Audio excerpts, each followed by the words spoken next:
Amendment to legalize marijuana. They better do that shit. Build that in right now. You eating the booty, you start massaging her feet, man, right? Spread that shit apart. What? Also the first pride since the pandemic. Like, dick was just running free. You gotta go with something like, you know, make them scum. I mean, Make that them is scum. the end result.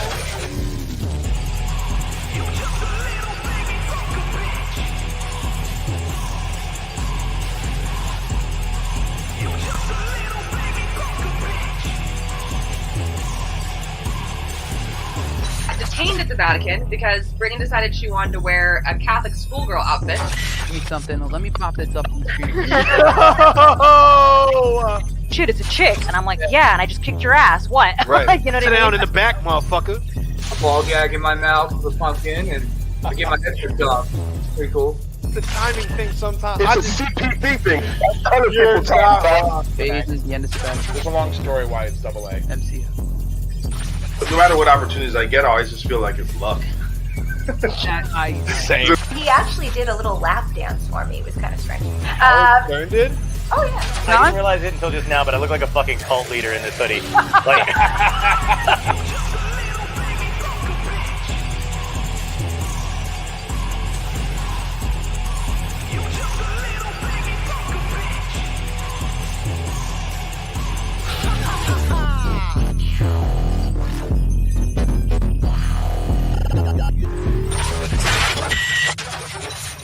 And you don't have to get ready. Hello, and welcome to another episode of Failure Made Monsters. I am Santino the Misfit, X is for Eyes, Campanelli, and this is my co-host, cohort, compatriot, and as I said last week, and I stick to it, my codependent when it comes to most things technology. Dane the Great, but you can call me the Great for short, though. Indeed you can, because he is Pretty great. great. Pretty great. I mean, I'm a fan. I'm better than just good. That's for damn You sure. are better than good. Okay. But is that really the bar you want to set for yourself? Nah. It's just better than good. I want top tier. top tier. Yeah. You are top tier. sir. Speaking of top tier. Go on. Tell me more about myself. So I had the pleasure of seeing Sitting the next to misfit me- of seeing the misfit Hey! perform at the whiskey. That's true. Doc Coyle there too. Mm. Did you look back at the videos I took? Did I do okay? I watched a couple of the videos and I have a hard time watching myself, honestly. So Really? I haven't watched them too much I do yet. too. Yeah. I have a hard time. I have a hard do. time watching myself and also sometimes listening to myself. Yes. If I yeah. Yeah. in I a got weird used to way. that. Yeah, I got used to that. Watching myself, a mixed bag. But I will say I did feel pretty good about it.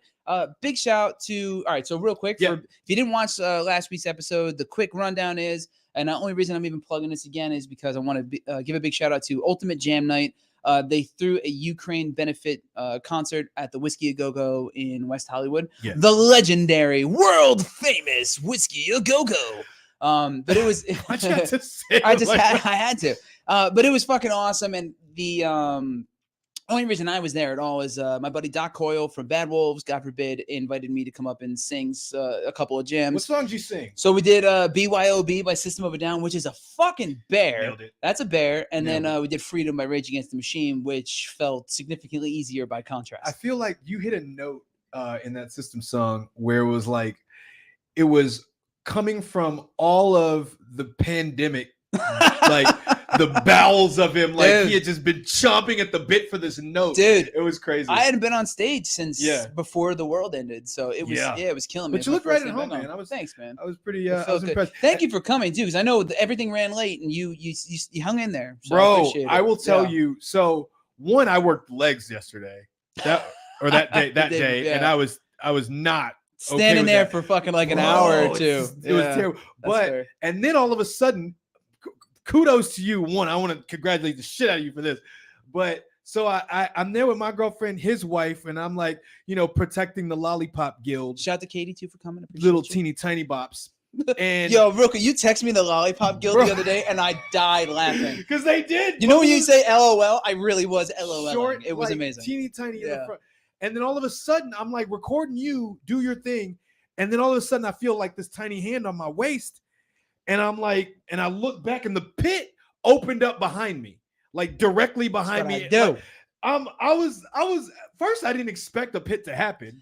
I didn't- Honestly, all right. So given the genre of the evening, the general tone of the way everything was going. Because a lot of the people playing, they're old heads, you know. Yeah. We had like the homegirl from the Runaways and stuff. That like, was you know, dope. It was I awesome. didn't know who Terry that Carey was. came, yeah. Until she started singing, that was Yeah, dope. Pauly Z. Oh yeah, like a lot Yeah. of old heads, and like it's just an insane roster of talented motherfuckers who have been doing this shit for like, you know, long enough to be they're seasoned vets. Yeah. You know what I mean? So like I've honestly after watching it, I was getting fucking nervous. I was like, yo, everyone here is talented as shit. You followed a couple of there was one guy, he was playing Jimmy on like a Gibson, and I was like, ooh, it's tough to follow that guy. That was pretty impressive. Dude, I was like, as the night progressed, I'm watching everybody. I'm like, I'm usually pretty, you know, pretty confident. But now you guys, I'm a little like, fuck, everyone here is like note perfect, crushing it, nasty players. And just for those of you who don't know, Ultimate Jam Night is like you know what a super group is, where it's like everyone in the band is in another band. Right.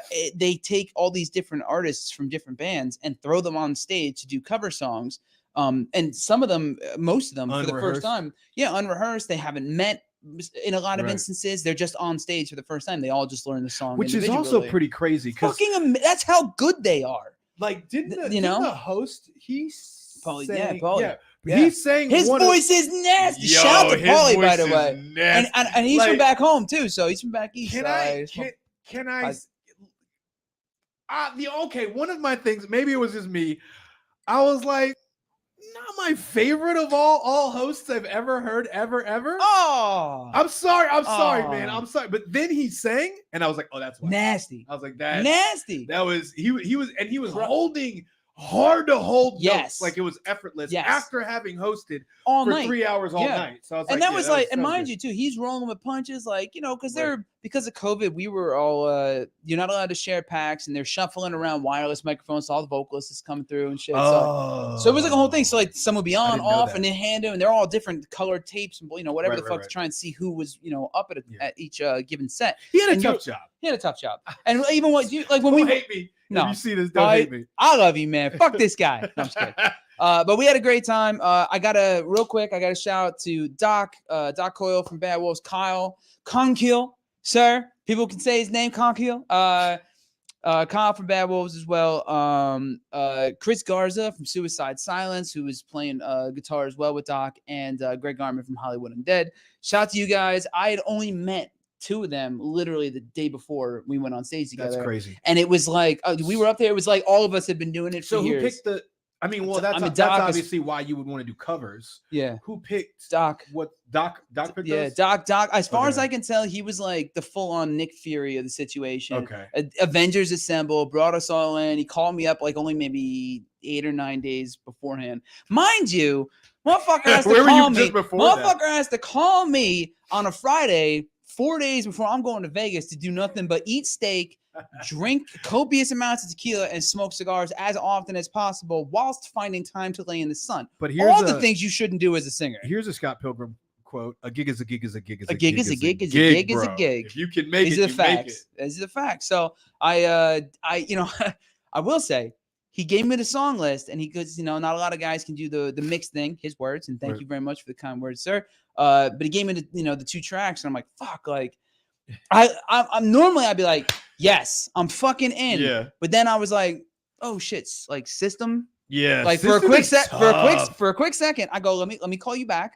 And I literally ran into this room where we're filming, and I listened to BYOB again. I was like, can I do this? Can I do this? And I said, fuck it. You did it though. I know one thing for sure. Spoiler, he did it. Thank you. Whether I could or couldn't didn't matter, because I knew I'd regret not having tried anyway. Yeah. But I will say that like, oh fuck it, let's just give it the old college try thing. That shit started to feel a little silly when I was listening to all the other dudes in the room that night, and women. Like it was the talent, the caliber level was insane. Everyone was amazing.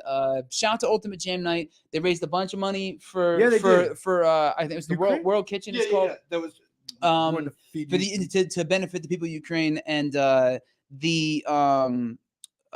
people who host the thing were just like, everyone who was running it were just the nicest fucking people, all of you. So thank you guys, Adam, Jess, everyone, all y'all. Thank you very much. Appreciate I clowned it a little bit while I was there, and I'm not going to get too much into why I clowned it a little bit, but there was a moment at the beginning of, like, the closer to the beginning of the show, when the Ukrainian family came out, Dude, and this the kids came this up and the little girl sung, this and little girl's I know. 8, and she sings "We Are the World" I know in this broken Ukrainian accent. And Yeah. you're just like, fuck, Right, all yo. right, that's what kind of night it's gonna be.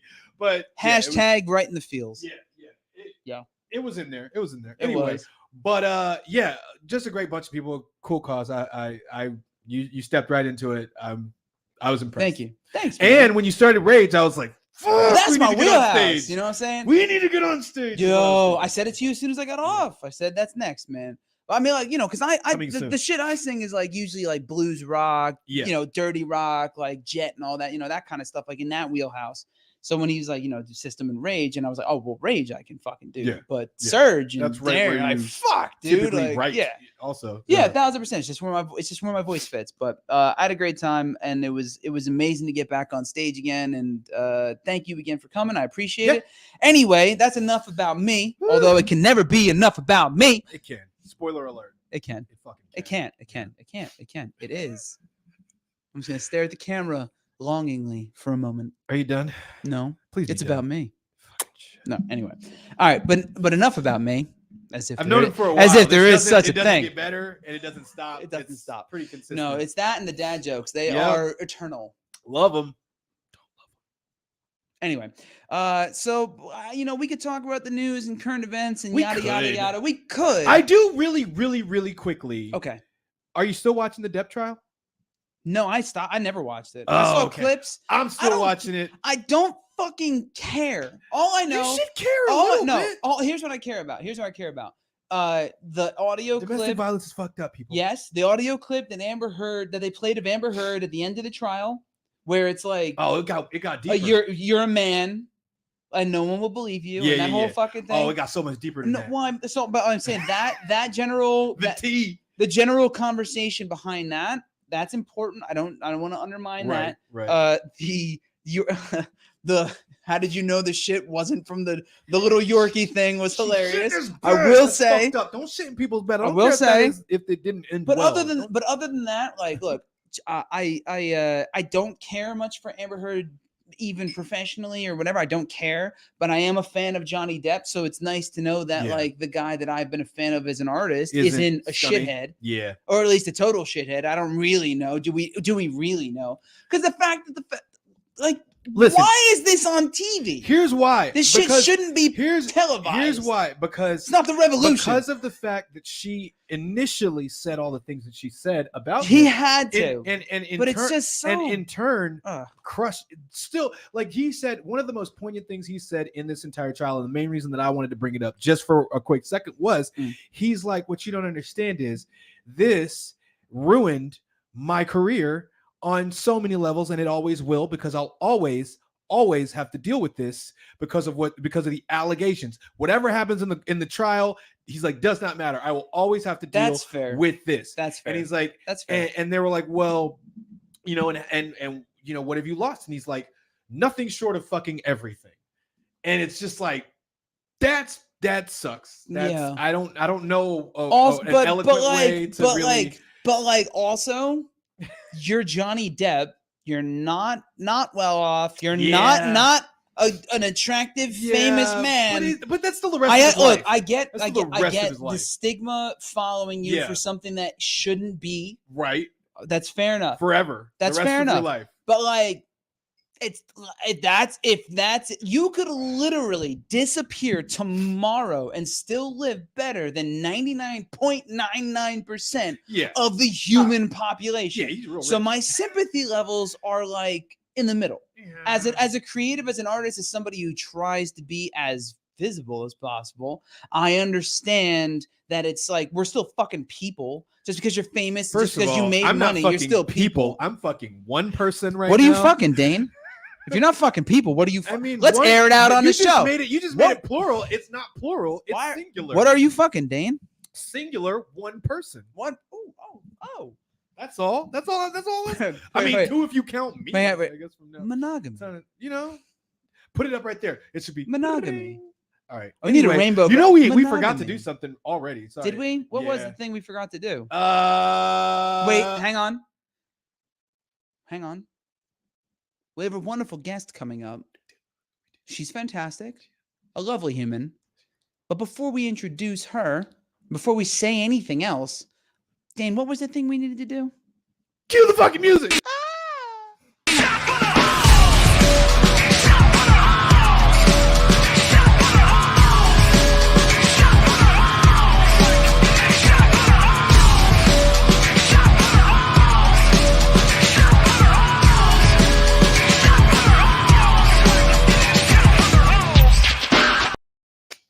I'd like to introduce our guest this evening, Rachele Royale. Say hello, Rachele. You guys, I'm so happy to be here. Thank you so much for being here. We Rachele. appreciate you having you on episode 57, I think we are. 57. of That's Failure how Made old I am. It's crazy. I can tell. You don't look It's- a day over It's 60. super obvious. Look at you, 57 written all over you, all over you. All right, so before we get into all the various things we want to talk about and the laundry list of shit that you do, which feels similar because I feel like my business card should just be a Dude. scroll. Just say Hey. jack of all trades. That's it, dude. Master of some. But I'd like you to just give us a quick rundown of what you do. But I will start out with saying top 40 pop lyricist, writer, actress, producer, soon to be, can we say host? We allowed to say host? Sure. All right, host. And all around nice person. We've had a nice little, I've only met her today, but it's been nice. And if she's a friend of yours, you're a friend of mine. I mean, So I don't welcome fuck to with the shitty show. people. You Thank do you. not. Except Slim. Fuck you, Slimba. No, I'm just kidding. I love you, buddy. It's just like- All right. So can you please let us know, more specifically, let these beautiful human beings know, what do you do? What's your thing? Well, first of all, I'm here for the women. Ladies, hello. And today I told the boys I really want them to showcase what it is to be a gentleman because they are. And I want to renew our faith in men, you guys. Okay. Like, I don't want to be a man hater. So I'm excited to speak with these two beautiful humans today and show you guys what a true gentleman looks like. But also, yeah, you know, we're all in LA doing our thing. I'm an artist, I'm a singer-songwriter, and I have a brand new show that we're producing called House of Royale. I'm very excited. And we'll be releasing content for that soon. And that's House HAUS. Yes. Yeah, HAUS. Got it. Yeah. Real, can you angle that towards you just in case too? This. Yeah, please. Because I know we've How had much? just facing your face. Facing your face. Facing your face. Facing your face. Sounds Perfect. redundant. There we go. Right Yeah. there. We didn't want to keep it there the whole time because it's just rude. All right. We were talking to her. We just have, hi, I'm Right. Santino. Yeah. Nice to meet you. Blocking her. Yeah, the whole time. So anyway, that's awesome. You have like I said earlier, you are very much a scroll business card type as I am. It's the first thing I wanted to ask you is like, because I have a problem with this. I have a huge problem with this. Not with you. I have an issue when someone asks you, especially in this town, in LA, one of the primary questions that people ask you before anything of substance is, what do you do? And what is your answer? Because I have a hard time answering that. Like, I don't know. I try to, for me, it's situational, but like, I'm just curious before I Usually I'll say, do you have Spotify? Yeah. And most of the time people say no, which is crazy. It's not like we're making money from streaming, but I point feel like, zero zero zero zero zero Yeah. zero zero. but it would help if everyone was paying premium for Spotify. Yeah. You guys. I am. It's so tough though because we all have like 25 subscriptions Yeah. to Yeah. every streaming service. It's become a la carte. Yeah. But when people see your artist page on Spotify, it kind of like brings it all together. Like, Yeah. oh, is this really you? No way. And then stuff? So that's the first. Right. So that's your go-to. Like, hey, here's my kind of my instant calling card, first impression. Look at my Spotify. right, yeah. So then recording artist would be your. Yeah, I guess. I mean, these days, if you have a blue check marker on your Instagram, people don't really care what you do. They're just like, oh my God, you're Yeah. mad. You're so important. Oh my god. But it does feel good to know that I'm not a bikini model. I love bikini models. Like all the support in the world for that. But it does feel nice to showcase like real music and like music videos. And it's very expensive and it does take a lot of hard work. So Oof, that it does. yeah, it's, You ain't it's never nice to lied. be recognized for that. You know, especially as a female, it's like it's not just a blue check mark for nothing. Humble brag. She has a blue check mark. There's 3 people in the room, and only one of them does. Yo, Oh wait, hold up. Say that Wait. Facebook, I do. But for some reason, are you really? Yeah. Verified? I'm verified. My fan page, blue check mark. But for some reason, even though they own Instagram, won't give me a blue check mark on Instagram. What the fucking shit, Mark? I have a secret list of stuff that you need to have. I'll give it to you after the show. Please. And We're by the talking. way, like, dear bikini models, like, Just say Wikipedia. Just say it. Just say it out loud. No, I'm so jealous of the bikini models because you guys get Don't be jealous of me. Right. Yeah. You guys get DMs from hot guys and I don't. So that's something we want to bring into up. that, right? Okay. So, all right, let's get into that. That's a great point. And I was I read an article not that long ago on every once in a while you scrolling through like Daily Mail or some crazy shit, like you fall through the little rabbit hole for a minute, like what's the trashy news right now? I'm just curious because I don't do it often. I'm usually reading shit that makes me angry or depressed because it's political. But I found myself in a little rabbit hole, and there was a very attractive woman who had copious amounts of alterations to her physical appearance. Beautiful human being, but she made a point that she'd been single for years and years and years and years and years because no one would approach her when she was out. No one of substance would talk to her on the internet except for a certain type of person that wasn't for her. She was looking for and I get that. Now, mind you, and as we talked about on the show, my opinion on meeting people on the internet is a bit biased because it's how I met my wife. But I also, but also 90% of the other interactions have been a little less than favorable. Not the fans or anything like that. Thank you guys so much because y'all are the only reason that I'm like, oh, maybe I should still keep doing this. Thank you. But like, still, it's pretty common to have these awkward interactions or people who maybe come across in a way that I don't know. Their confidence in the way that they speak to you shouldn't be as confident. Okay. It's like I'm assuming you must get a lot. Like from the DMs that I get, I am under the impression that I'm gonna die young. Like somebody will murder me. We will get serial killed before we hit 40. Yeah, I also wanted to bring up Ali Wong because she has a brand new special out on Netflix, and she actually mentions this. And I'm like, thank you for saying this publicly. But she's like, all of the male comedians get like the young, hot women, like all of them. Like all the male rock stars. Yeah. And she's like, the female comedians get like the guys that are like trying to go to the bathroom and like collect our pubic hair to like glue a mustache on their face. Ew, dude. That's a lot of visual. Why is that? Quick pause. Why is that a thing?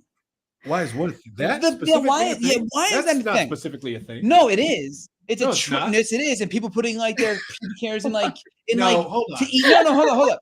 There's a trope. There's a trope of like witches. Like when like high school girls like put their hair in food they make for people and all that type of shit. I literally saw. Oh, that's a fast food thing. I hear you on that. It's like this intentional. Like it's like I thought quite the body of Christ or something. No, she doesn't mean like when you order food and you're worried that someone's gonna spit in your burger. Like she's talking about like people like creating like, like an obsessive what is it called? Shrine. Yes. Like they'll the lock of hair and so that's what I was weird. getting at. This weird obsession of sexualizing hair in general, whether it's eating or locks of it or snippets or smelling it or what. Or Ariana Grande. What is with the fucking hair? Wait, what happened with Ariana Grande? I love Ariana Grande. Wait, hold it. Wait. Did you just admit you have a lock of Ariana Grande's hair somewhere? She's just known for having tons and tons and tons of hair. Yeah, like is that a thing? She's known for her ponytail. I didn't know. Me neither. Yeah, she lost all of her hair because of a TV show, and that's why the ponytail is her trademark. Wait, she lost her hair because of a TV show? They were bleaching it and dyeing it red. And I didn't know that. Right. I learned that today. There you go. I know as much about Ariana Grande as I know about you, and we met an hour and a half ago. I'm submersed into the pop world, so okay. Yeah. So she lost her hair from the overprocessing of it during a TV show. What was she on? Cat and something. Oh, the Nickelodeon Yeah. thing or so. Oh, Yeah. that's Oh, when she was younger. right. I forgot Yeah, about that. she's a great actress. Yeah, no, it's like actually that's wait, hang on. I'm gonna fuck this up. She's the one also on in Don't Look Up, which everyone needs to watch that movie. But is Don't she look up. Who is she in Don't Look? Oh wait, she plays like the pop starlet. That's what Yeah. it was. Don't Yeah, Look yeah. Up. No, that's Yeah. exactly what I was thinking. She was Yeah. actually She really was good in like that. really good. And the song was hilarious. And her voice. Yeah, I so mean, her voice is insane. insane. Her voice is insane. Insane. Her and I think her, Christina Aguilera and Jessie J Just are J for probably sure. 3 of the most capable. And JoJo. Let's And not JoJo. forget JoJo. JoJo was fantastic. Actually, we watched that. I watched the whole documentary about her after all the bullshit Yeah. she went through and stuff. Yeah, no, that And was shout out to JoJo for publicly tweeting that she is paying for her own tour, even though she's signed to a label. Who's JoJo? JoJo had a hit quite a Eve while Get ago. Out when she was 13, remember? Ah, right now. Yeah. That one. Yeah, and then so She's still around. no, so what Yeah. I happened? did not know she was. So her she career- actually I didn't she know had was still like doing stuff. unfortunate circumstances Get kind of up, fucked the whole thing right up for now. her. Yeah. I remember that. Sorry. But she's a talent. She's a really talented vocalist, and it Mm-hmm. was just kind of the things didn't play out the way that they needed to for Right. her. No, I liked her. becau- I bec- didn't hear. But it's so great good. to have artists like that because she's revealing the truth of what it's like to be an independent artist, even Yeah. with a major label. Yeah. You But having know? a major label, especially these days, is It's like not what it. it's not no, the it's nothing at all. Shangri-La that it used The to be. the crazy 360 deals that they're making Yeah. everyone sign, where they consume a portion of everything you make and your soul, but give a little other than the bank Right. assistance and some of the machine apparatus and connections. Well, and to that end, I don't know if it was the last show that we did or the show before, but there's also that whole predatory nature of the industry Absolutely. when it comes to female artists, which we Absolutely. touched on that last show because it was really something that I've been hearing a lot more about, and as far as how prevalent it is throughout the industry, and yeah. Knock it the fuck off. It's not all right. You really told them, Dane. Let me do another shout out for Queen Herbie, who is one of the most successful female independent artists right now.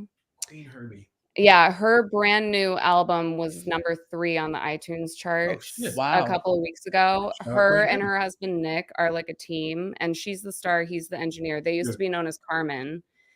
They were signed to RCA. Yeah. No, yeah, no, no shit. Yeah. She is killing the game. Wow, and she is preaching to, well, mostly women to believe in yourself and Yeah. like own your shit because she's not in her 20s anymore. And Yeah. she's like, What are you talking about? We're all in our 20s forever. yeah, Always and forever. My birthday, I'm about to redo my 20s.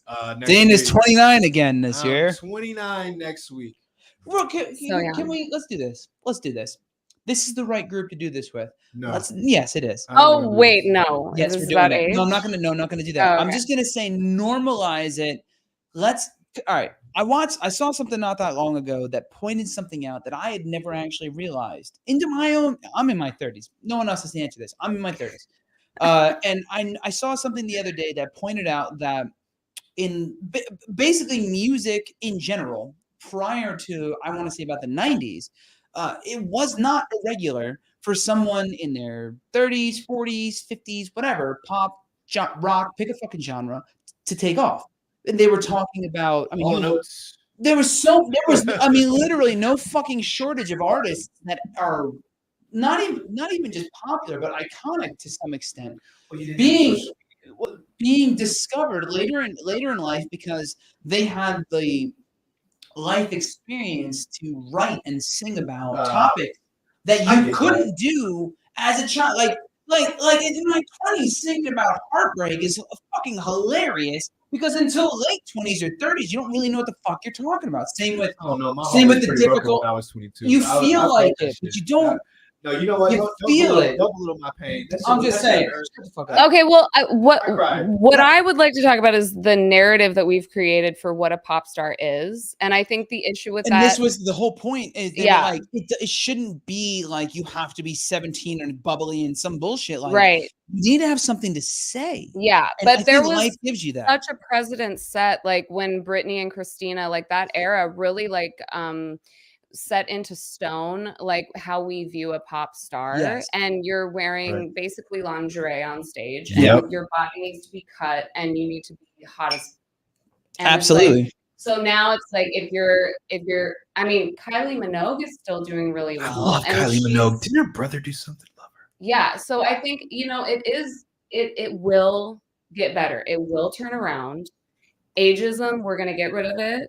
We're going to get rid of sexism. Like our generation and Gen Z, like we're going to do it. Yeah. There's been enough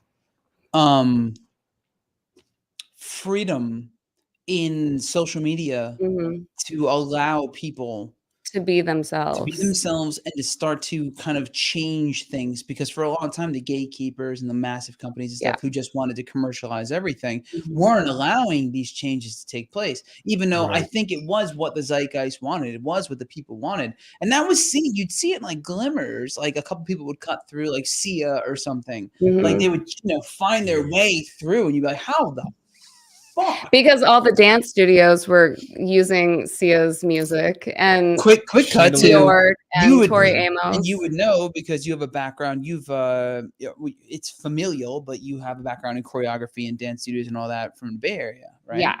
Can you tell us a little bit more about Segue that? already, you guys. I'm sorry. Sick you. We all have severe ADHD. What are you talking about? I don't remember. This is my such ADHD. a huge conversation. It's so big. So I'm going to start from the top really quick. There is a woman and her name was Sue, and she was such a superstar, and she was my mommy, and she had a really awful childhood, like majorly fucked up. You know, the worse your childhood is, the greater a performer you become. It's crazy. It's like all of the greats like had such a shitty childhood. Well, that's what I was saying before about the people. When you have life experience, it really does resonate in the art that you make. Absolutely. So she, you know, came to LA. She was Miss Los Angeles, and did a bunch of movies and TV and stuff like that. But she did marry her first manager, and he beat the fuck out of her. And this was after this was after she grew up in an abusive household. So that was like her experience with men, right? And then she met my dad and decided to get married and have a kid and open up a dance studio, which turned into 3 dance studios. Nice. Hey. And 2,000 students. So I'm from the Bay Area. 2,000? 2,000 students, and we had kids from every city. We had the rich kids and the poor kids, which was so much fun. It was just a melting pot of like every tax bracket and culture and everything. That's the beauty of art. Yeah. Is that the rest of that shit melts away. Yes. It was so and there's magical. not a lot of times in the human existence, in your experiences day to day, where those things matter a little less, or even not at all, in your interactions with people. I will say though, in social media and marketing and all that, it's become commercialized. It's really hard to cut through. But when you're like, as a for instance, on stage, just playing with whoever and all, or dancing in a studio, or practicing or rehearsing, or whatever, or just sitting in a space where you're working on just making something. Yeah. No one cares about that shit. And it's one of the few times it doesn't matter. And it is one of my favorite feelings. Yeah. It's so beautiful. Yeah. It's focusing on this thing and that's it. Oh my God. I'm sure some of you guys know Mia Michaels, but I mean, I have memories from taking class from people like that. And you're just in another dimension. Yeah. I mean, because they bring you to that space. Like these people are magical unicorns. That's like, the feeling you chase, isn't it? You know, when you're trying to do this, whether it's writing or on stage, that thing where it's just like, I'm separated from the rest of it. Yeah. I'm here now. But just you know, this. there is an ugly side to the dance world too. And dancers will tell you there's a lot of drama in the dance scene. And all of the arts have an underbelly. Yeah. And when you're young, the parents are super crazy. And then when you move to LA to be a tour dancer, that shit is wild. It's really, you know, it's interesting. Being really young, actually young, the parents start to see it, but you don't. I didn't anyway. Like when I was a kid in the arts in general, and I had, you don't see it. Yeah. And then stuff starts to make a lot of sense to you like years later. You're like, oh, that's why this, and this is why that, and all that. And it's like, really, like, holy shit. Yeah. It makes me also wonder, like, I'm not a parent. Like, did your friends' parents, like, they kind of had some inclination as to like the environment? Well, the parents out here in LA are pimping their children out on purpose. I mean, the bag is the bag at a certain. I come from Jersey, heavy Italian, community. Parents all of your kids' asses. Like, you know, I'm just saying. So like, and mine as well. But like, I mean, if you look at all of the pop stars from back in the day, like Britney's mom, Jessica Simpson's mom, like they pimp their daughters out. Like, and the dancers aren't any different because it's so expensive, first of all. True. And the mother is usually living vicariously through the. I do find that so often. Yeah. When you see, you know, when you see the because the workload associated with success, never mind trying to be successful, is insane. Yeah. And when you see the parent who's like reaping the financial benefits of the kids' fucking crazy efforts. Yeah. I've looked at that. I mean, even when I was younger, I was like, isn't that what happened to Macaulay Culkin? Isn't that why you there is no shortage of people you could mention in the entertainment business across the board. But the crazy thing about my mom is she was creating a monster, and I wanted to just go to LA. Did Failure make one? Yeah, Failure. Yeah, absolutely. That was and good, she was so anti. It was like she knew the dance studio was such like a safe space in the beginning, but you forget that your child is going to grow up. Yeah. You forget that by the time they're 13, 14, 15 years old, they have to figure out what they're going to do when you turn 18. It's game over. Is this a hobby or a career choice? Yeah. And I think her pain from what she went through, she absolutely did not want me to repeat history. I get that. You know, and her and I, we had the most volatile relationship, not only because of that, but because most of our parents back then did not have the tools to work through emotional issues. They did not, and talking about it in itself was kind of taboo. Yeah. Like, whereas now, and this is one thing I appreciate about therapy is important, people. You know what? It's really funny is that as volatile as things have become across the board in like general life for our generation and the generations younger than us, there's this weird shift towards being more acceptable of seeking mental health or pursuing mental health. Definitely. And it's just like, it feels like the truth is like, you know, fuck, you go back decades, you had world wars. Yeah. And like there's no shortage of a need. I'm gonna let you finish this sentence just a second. Hello, Pop Man. Just hello, Pop Man. This is a recurring segment. Hi. We can hear you out there. Hear your little feet slapping around. Hi. Hi. Love you. Cheerio. But yeah, no, I mean, it's really interesting that like decades ago you had what you would consider a pretty strong need, especially in the United States with the history we've had of like discussing these things. And yet I feel like it took like that same climate to go away and then come back and then go away and then come back multiple times for the rest of us to finally go, can we just fucking sit here and talk about why everyone's a little broken? Well, and I think lockdown definitely was a catalyst. It definitely helped, but I honestly think like it was becoming a conversation before that. But lockdown birthed TikTok. And TikTok birthed people talking about neurodivergence and depression. Actually, it was really pretty amazing. TikTok was around. Well, it was musically. Yeah, it was musically, but it was already huge. But and then with TikTok, but it popped musically. It's a lot more people that weren't on the app before jumped on it during. It grew reluctantly. It already had a crazy thing. It wasn't what it was. Mostly younger. I mean, audience. I can't say this definitively. So someone in chat, correct me if I'm wrong, but I feel pretty strong when I say that like the pandemic caused TikTok's growth to skyrocket exponentially. Let me bring ageism back with TikTok really quick. All of the 12 and 13-year-olds think that they're discovering hit records. Right. And we're just like, Yo Diggity came out in or like Mariah Carey's like Blackstreet been around. Fantasy came out in.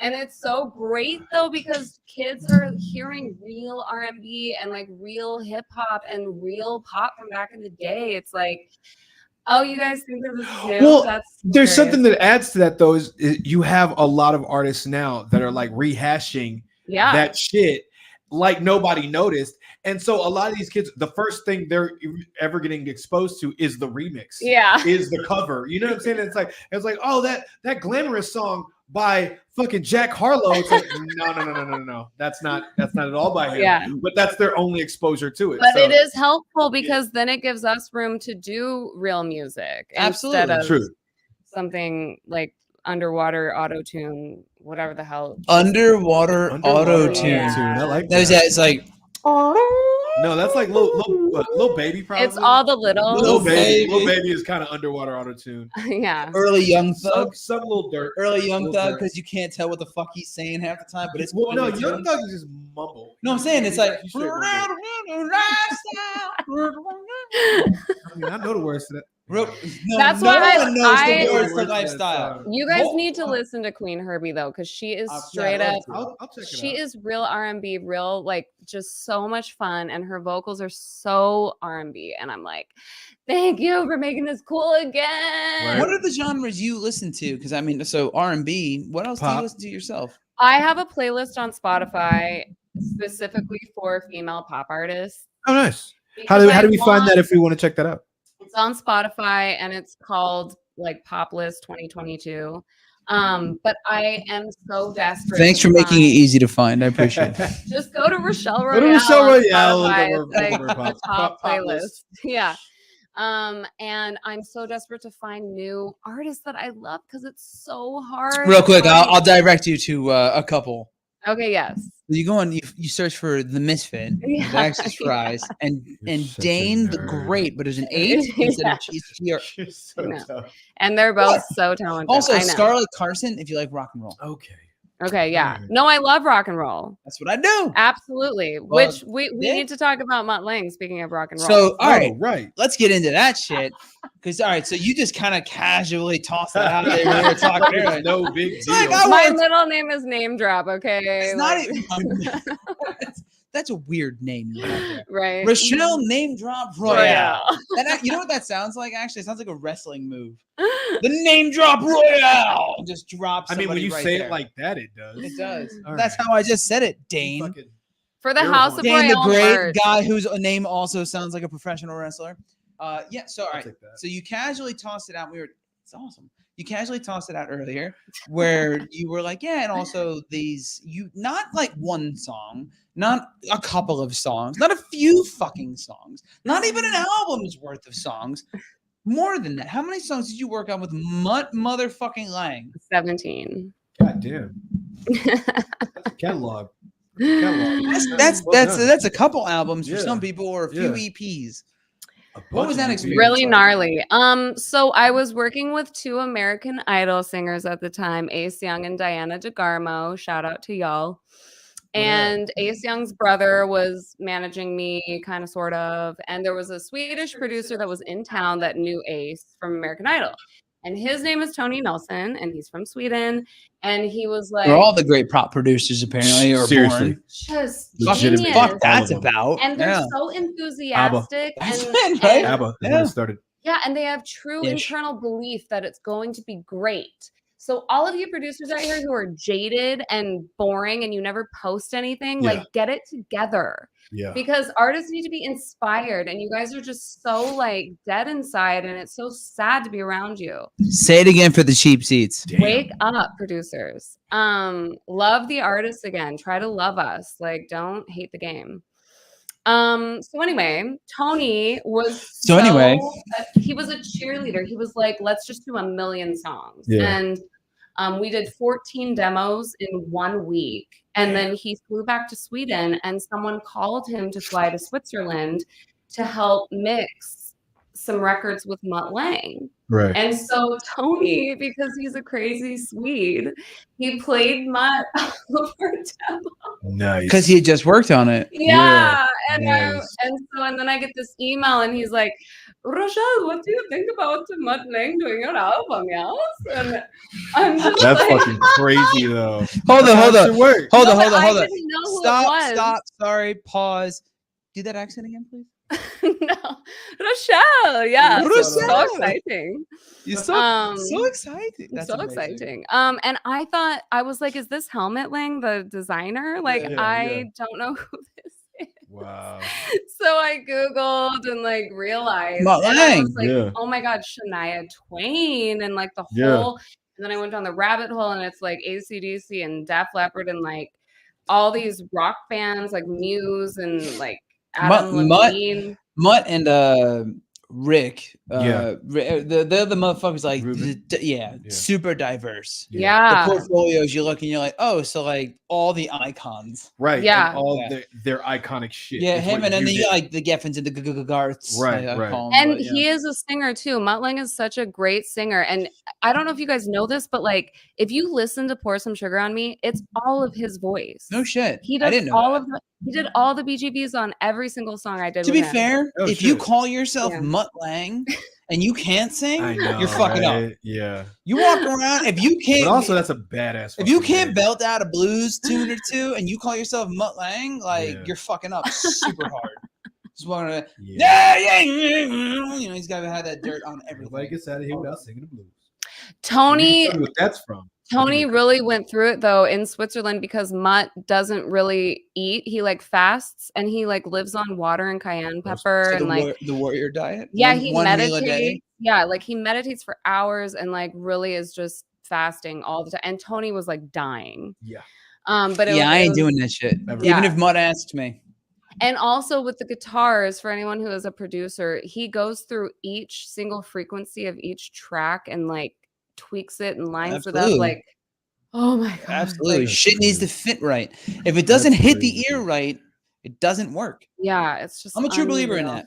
Yeah. I don't know about you. I don't know. I never went to school for music. I didn't want to learn theory. I didn't. It's actually really fucking hard. No, like so I started all that inner ear shit and all that like music theory is fucking my old guitar player, my guitar player from Scarlet Carson, Steve, shout out Steve, is he was a teacher for a long time. And he's a very smart, he's got a master's degree and everything. He's a very, very intelligent guy, and he's been teaching music for years. That's not even his primary thing. He just did it because he knew it and he passed it on.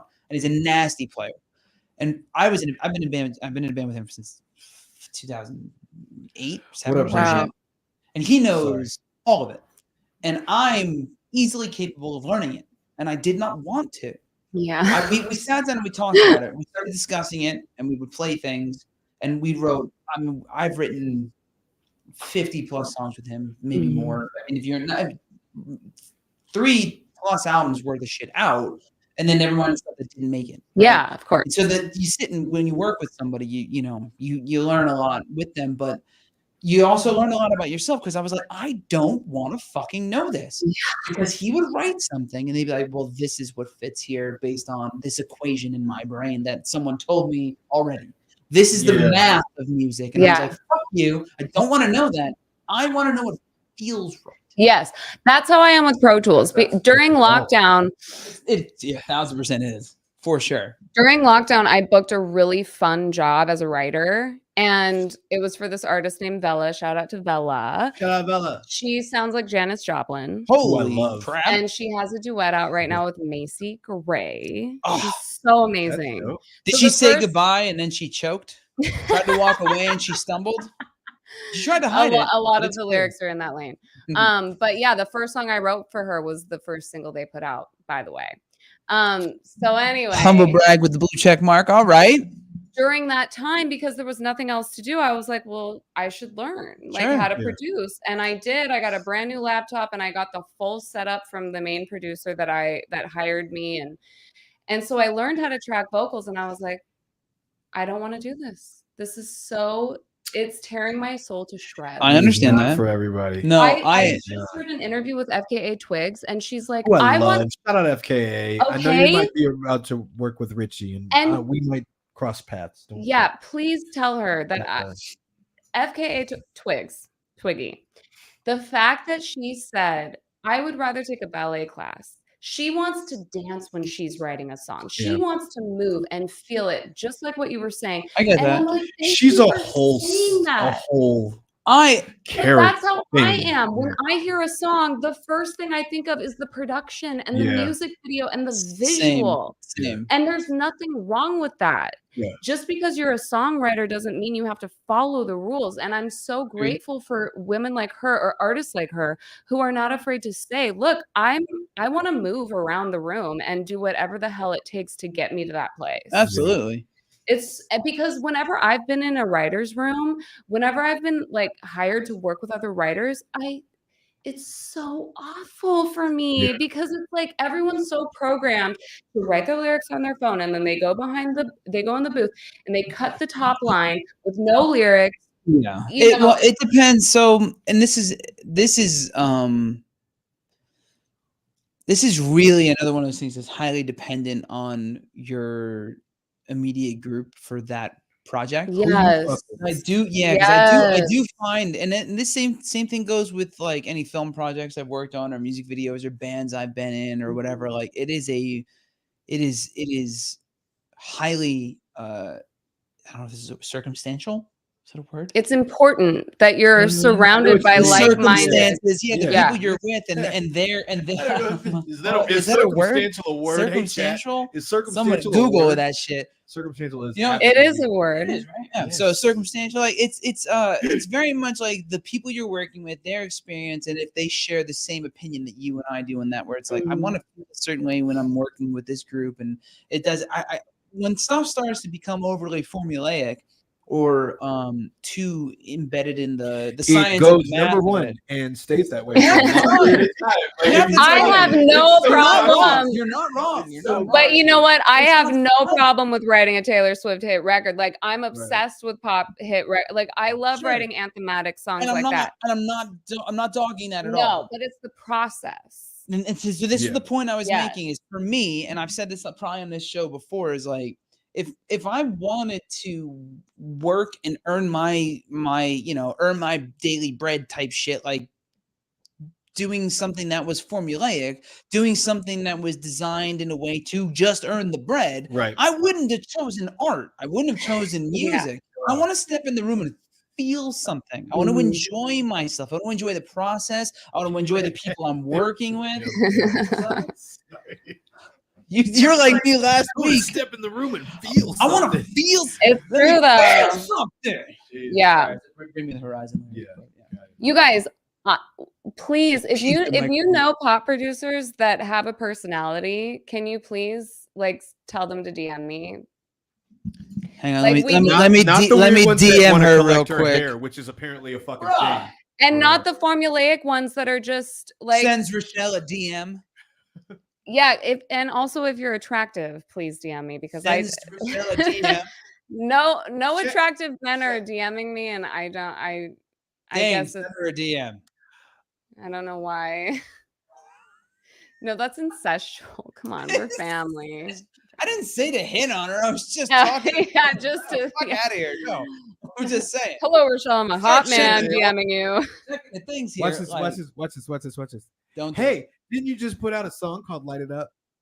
That is a segue. That's not a segue. That was beautiful. That's a hard left turn with rubber burning. Dope as actually, okay, advice. Like, I don't want to talk about the songs that I've released. Like, if you're a hot man, listen, you hooligan.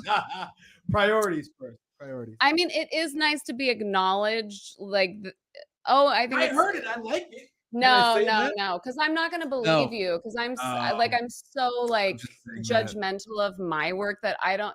It's so hard to take a compliment. Yeah, you're in really. Actually, and I will say this too. As much as I like to fake be humble, I know I'm good at shit. This motherfucker doesn't always know it as much as he acts like he does, and he needs to be told regularly how dope he is. I'm just saying. So anyway, how great is this? No, it's true. It's true. And talented this motherfucker is. I think Dana's pretty conceited, but I see his Twitter every day. Okay, he believes in himself. He does. No, I think you're amazing, Dane. You should. Hello. We did this already. I know. Now about doing it again. What you deserve, everything. About attractive guys getting in her DMs. If you follow me, that's Rachele Royale. Get in her DMs. Also, Be- don't like that'd be weird. don't say hot. Don't say hot. Don't say send emojis. don't say any names like cutie. Like, oh my god, who? What? Should it just be? Should it just be? Hey, baby! No, no. Exclamation point!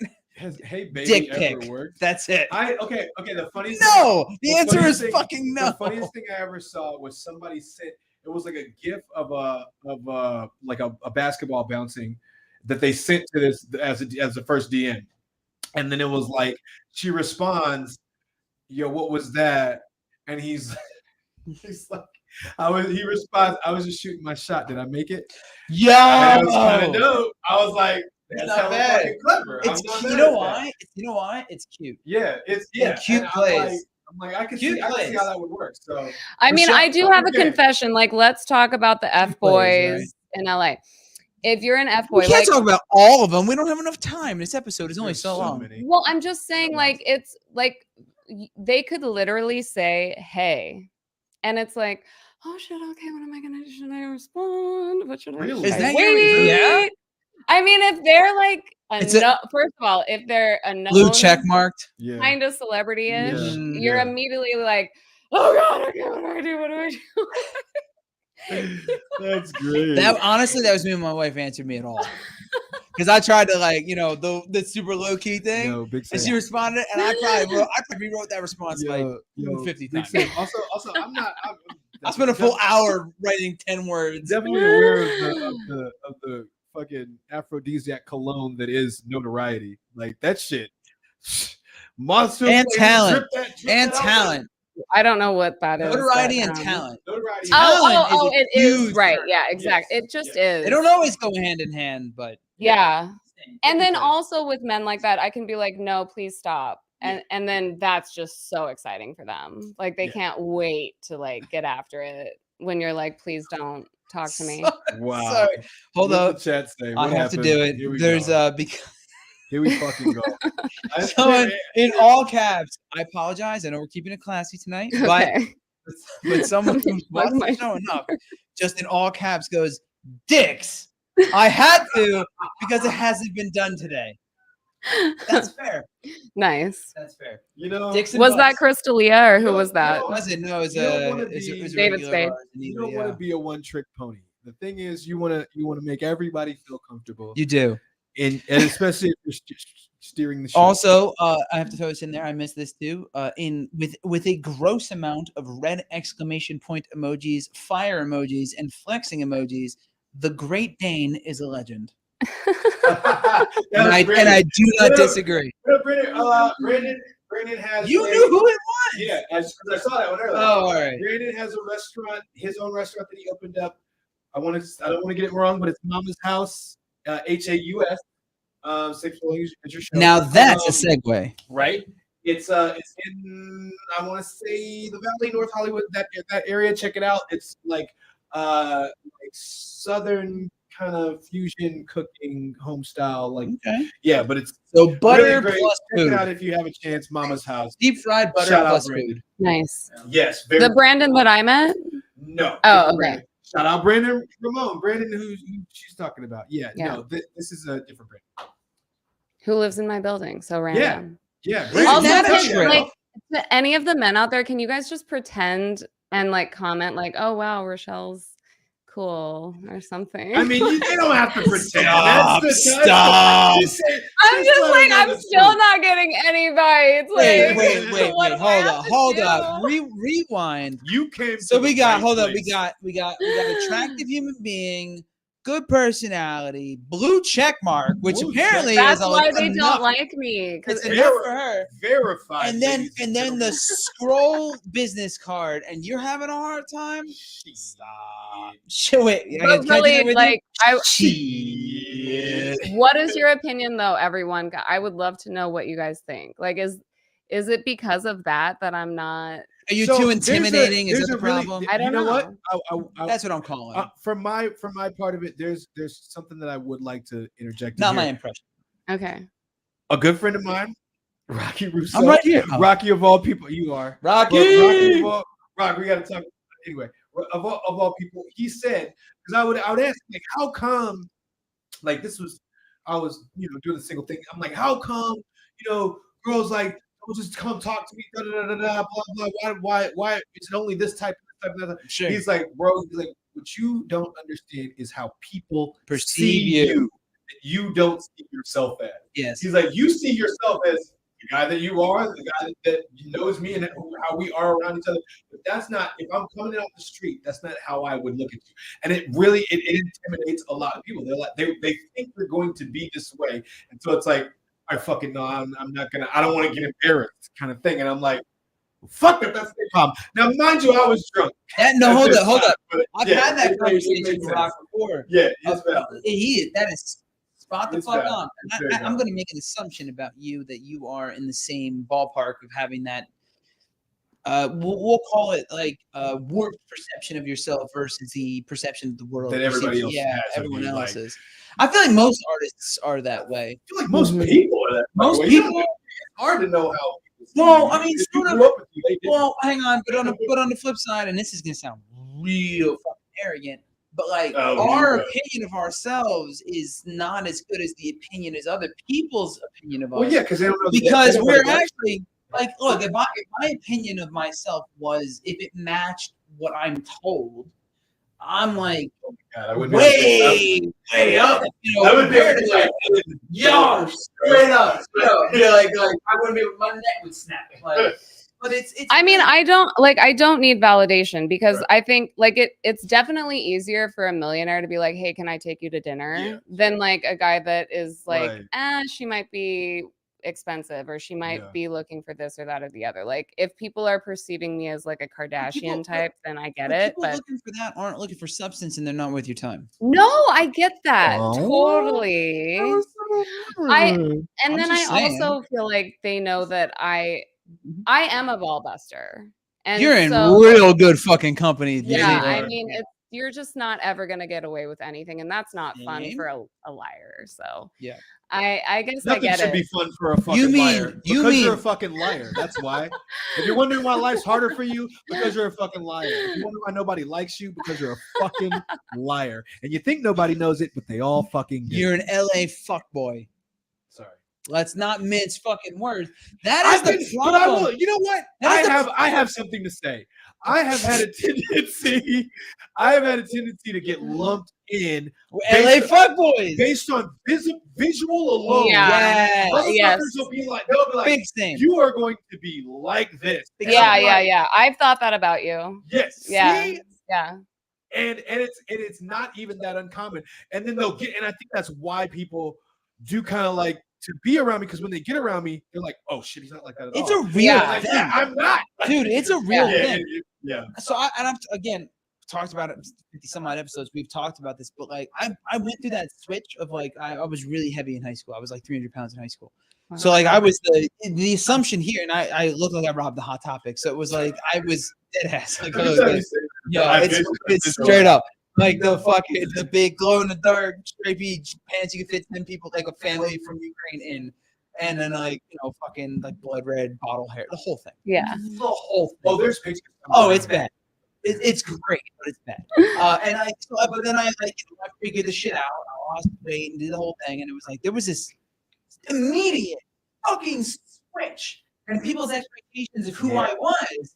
Something I had never even considered before that. Never crossed my mind. No, it wasn't. Like the concept of people looking at me, like having this automatic assumption about me because of my aesthetic. Yeah, didn't cross my mind before that. And now, I mean, I really fucking get it. Like, this is like you are wearing. I'm wearing super print. Like, yeah, like I get it now. And if there's some giving a shit, straight up. But for a long time, it was like, oh no, this really does curtail the way people interact with you, the way people perceive you beforehand, the way they approach you, and the how biggest, they see it. and the biggest thing, the hardest thing, and I feel like this might be coming from where your issue is like they assume so much about you beforehand, and it's not like, oh, you might be like goofy or some shit, which is what I probably got. And this is a real statement. People in high school was like, I thought you were gonna eat me when you were walking through high school. Like I looked like I was about to shoot at my Columbine stuff. Oh my god! Is it better to garner that kind of attention, or is it better for them to like not approach it? At least you don't get all the like hate and No, vitriol honestly, that might come Good with it. this is how I truly feel inside about life right now. I am so excited to do a show where I get to interview people about the hardcore shit, but also keep it lighthearted, kind of like this. And Lighthearted? Are we lighthearted? For me, like I've had so much sex in my life. I've dated so many people that it's like I really don't need that. Yeah. I really truly don't. I'm looking at Whitney Cummings going, she's a millionaire with a mansion and a great career. And she's also my hero because she's literally taking the shame out of every single topic that women go I need to through. see this special, the new one, right? Her show's called Good For You. Not the special. No, Good you're talking For about You. Ali Wong. Whitney Oh, that's Cummings right, you is mentioned earlier, yeah. separate. She has a show called I Good made a For bad You. joke about Cummings It's and called Goings Good For earlier, You? and it's Good stuck for in my head. you. Yeah. Check it out. Whitney's like, I'm on Prozac and here's why, and Okay. she's like, Whitney's like 5'9", like so gorgeous and so talented and has the whole world in her hands. And she can't hold down a relationship to save her fucking life, because it's like, it's difficult to date someone who's a lot. I'm not saying I'm. It's tough to. I am. Let me interject. It's difficult Not to that you date are. someone. No, I am.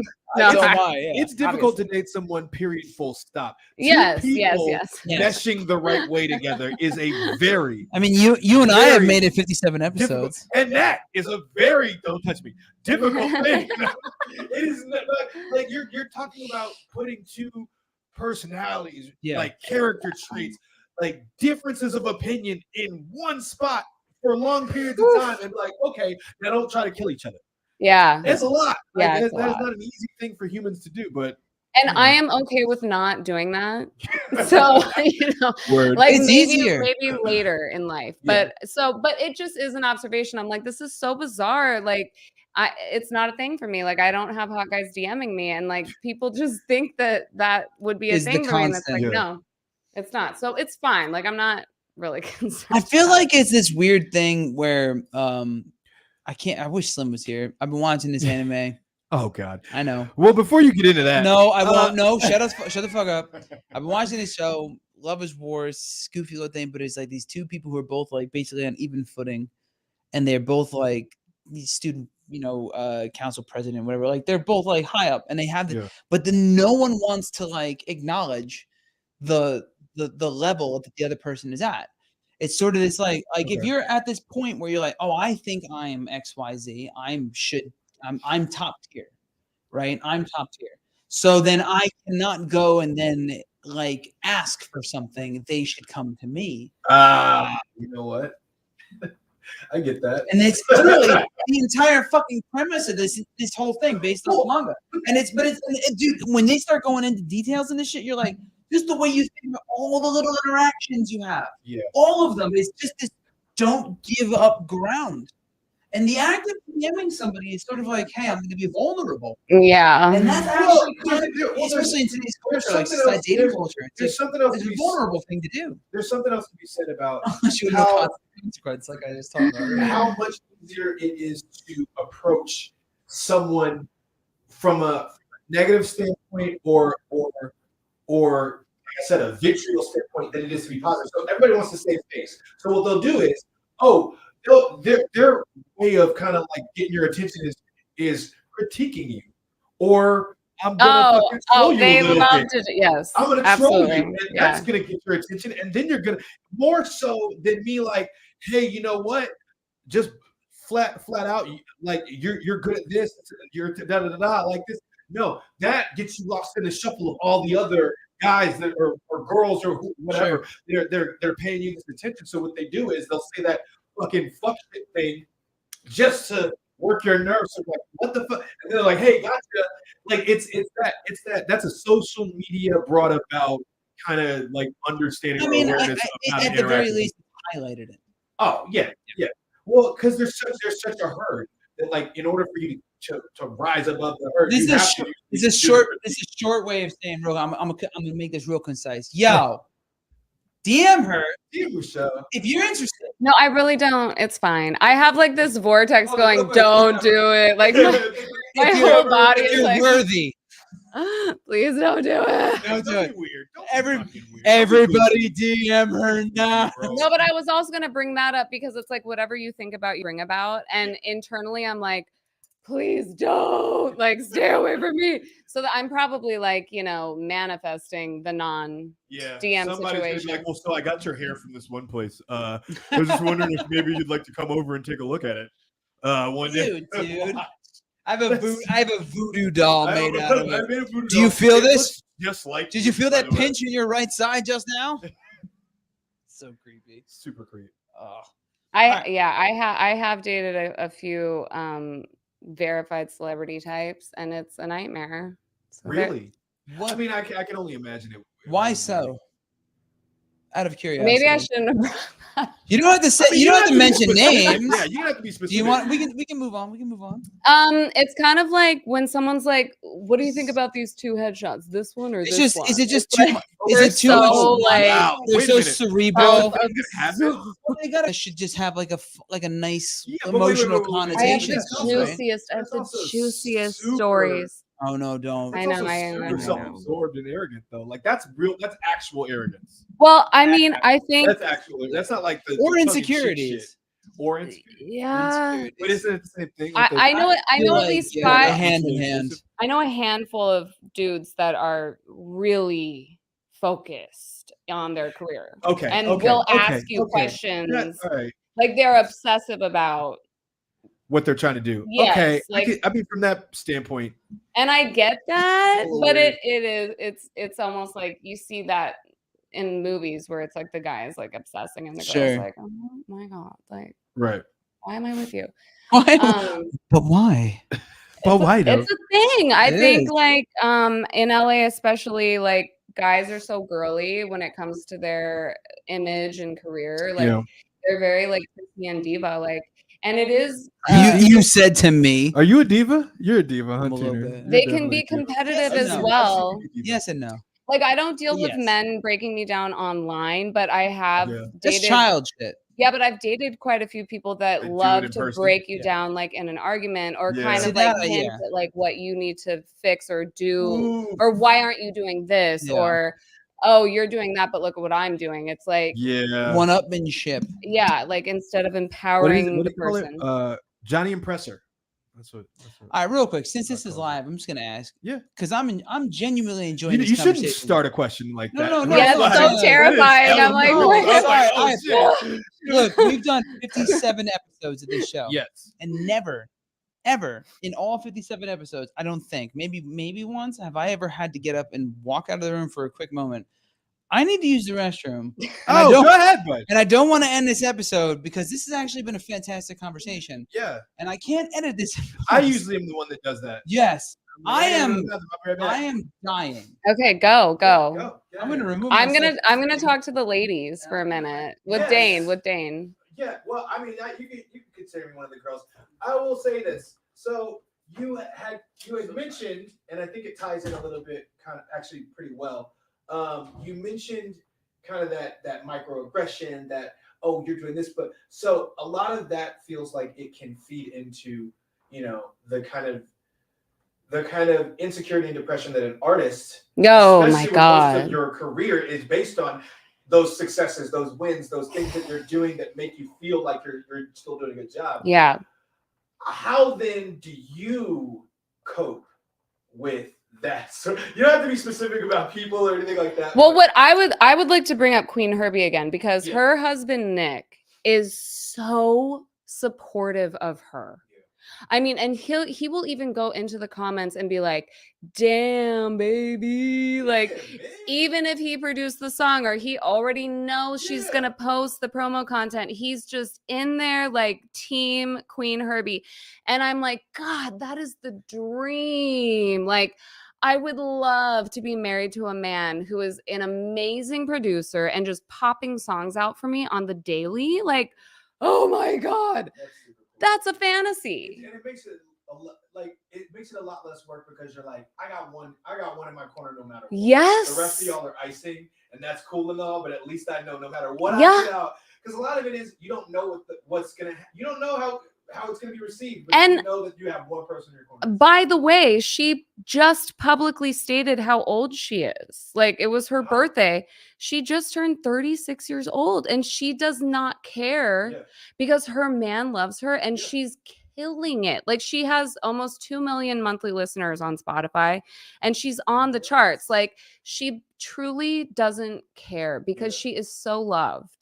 And that is just the fucking dream, is to just be fully loved and appreciated for how badass you are. Like she just, it's like I'm like today I'm like dressed to the nines because I want to feel good about myself, and like she really just is not going over the top with that stuff.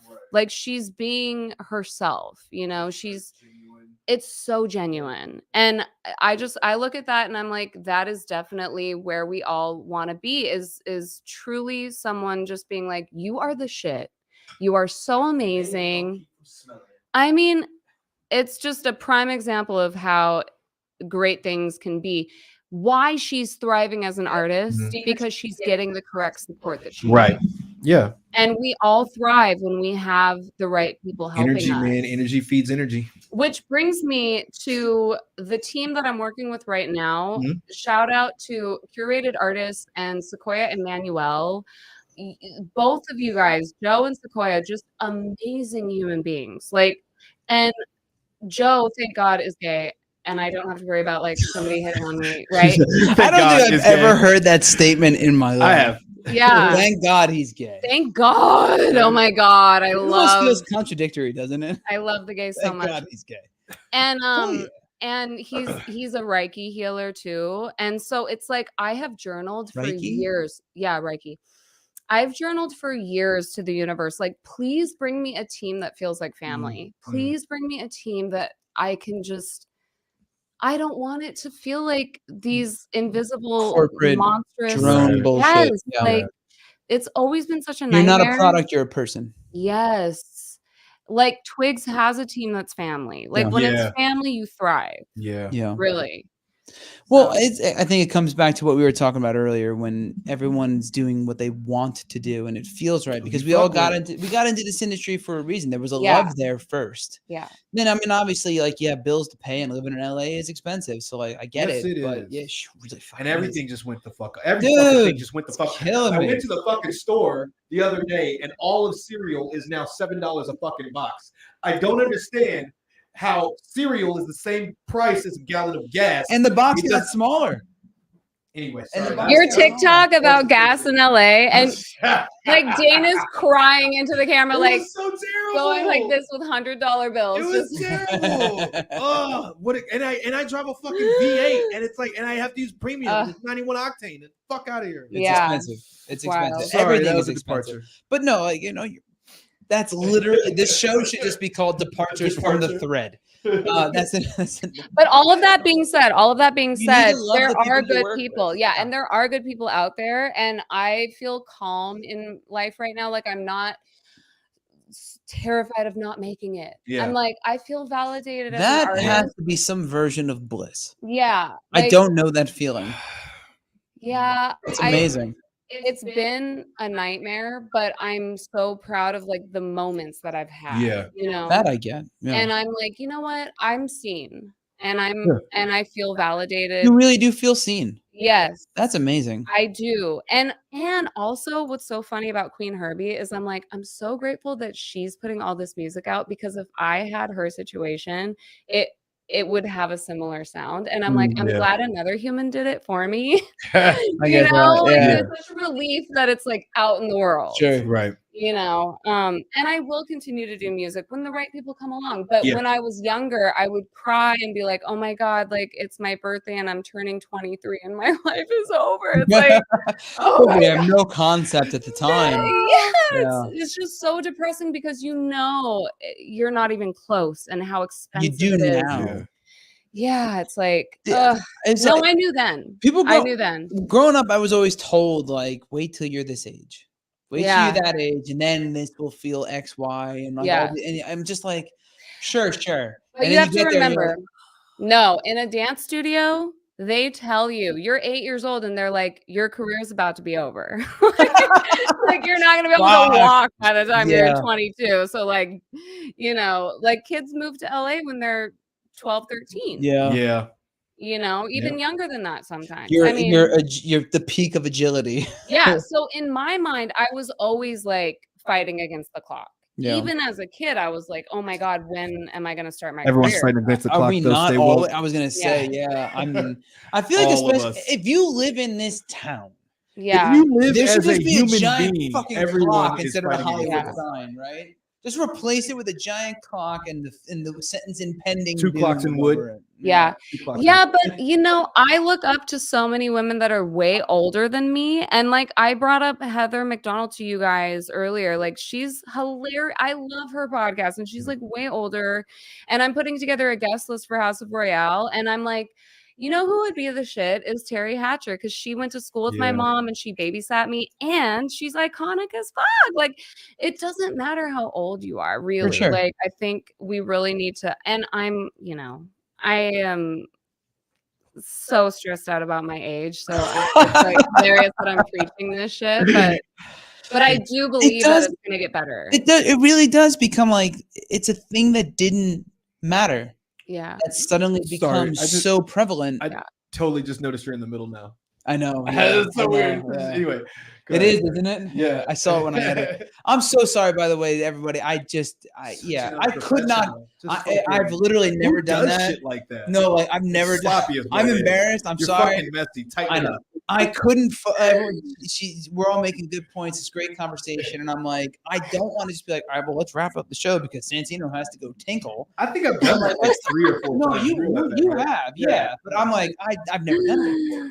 And that's live broadcasts. Anyway, so I apologize to our guests for that as well.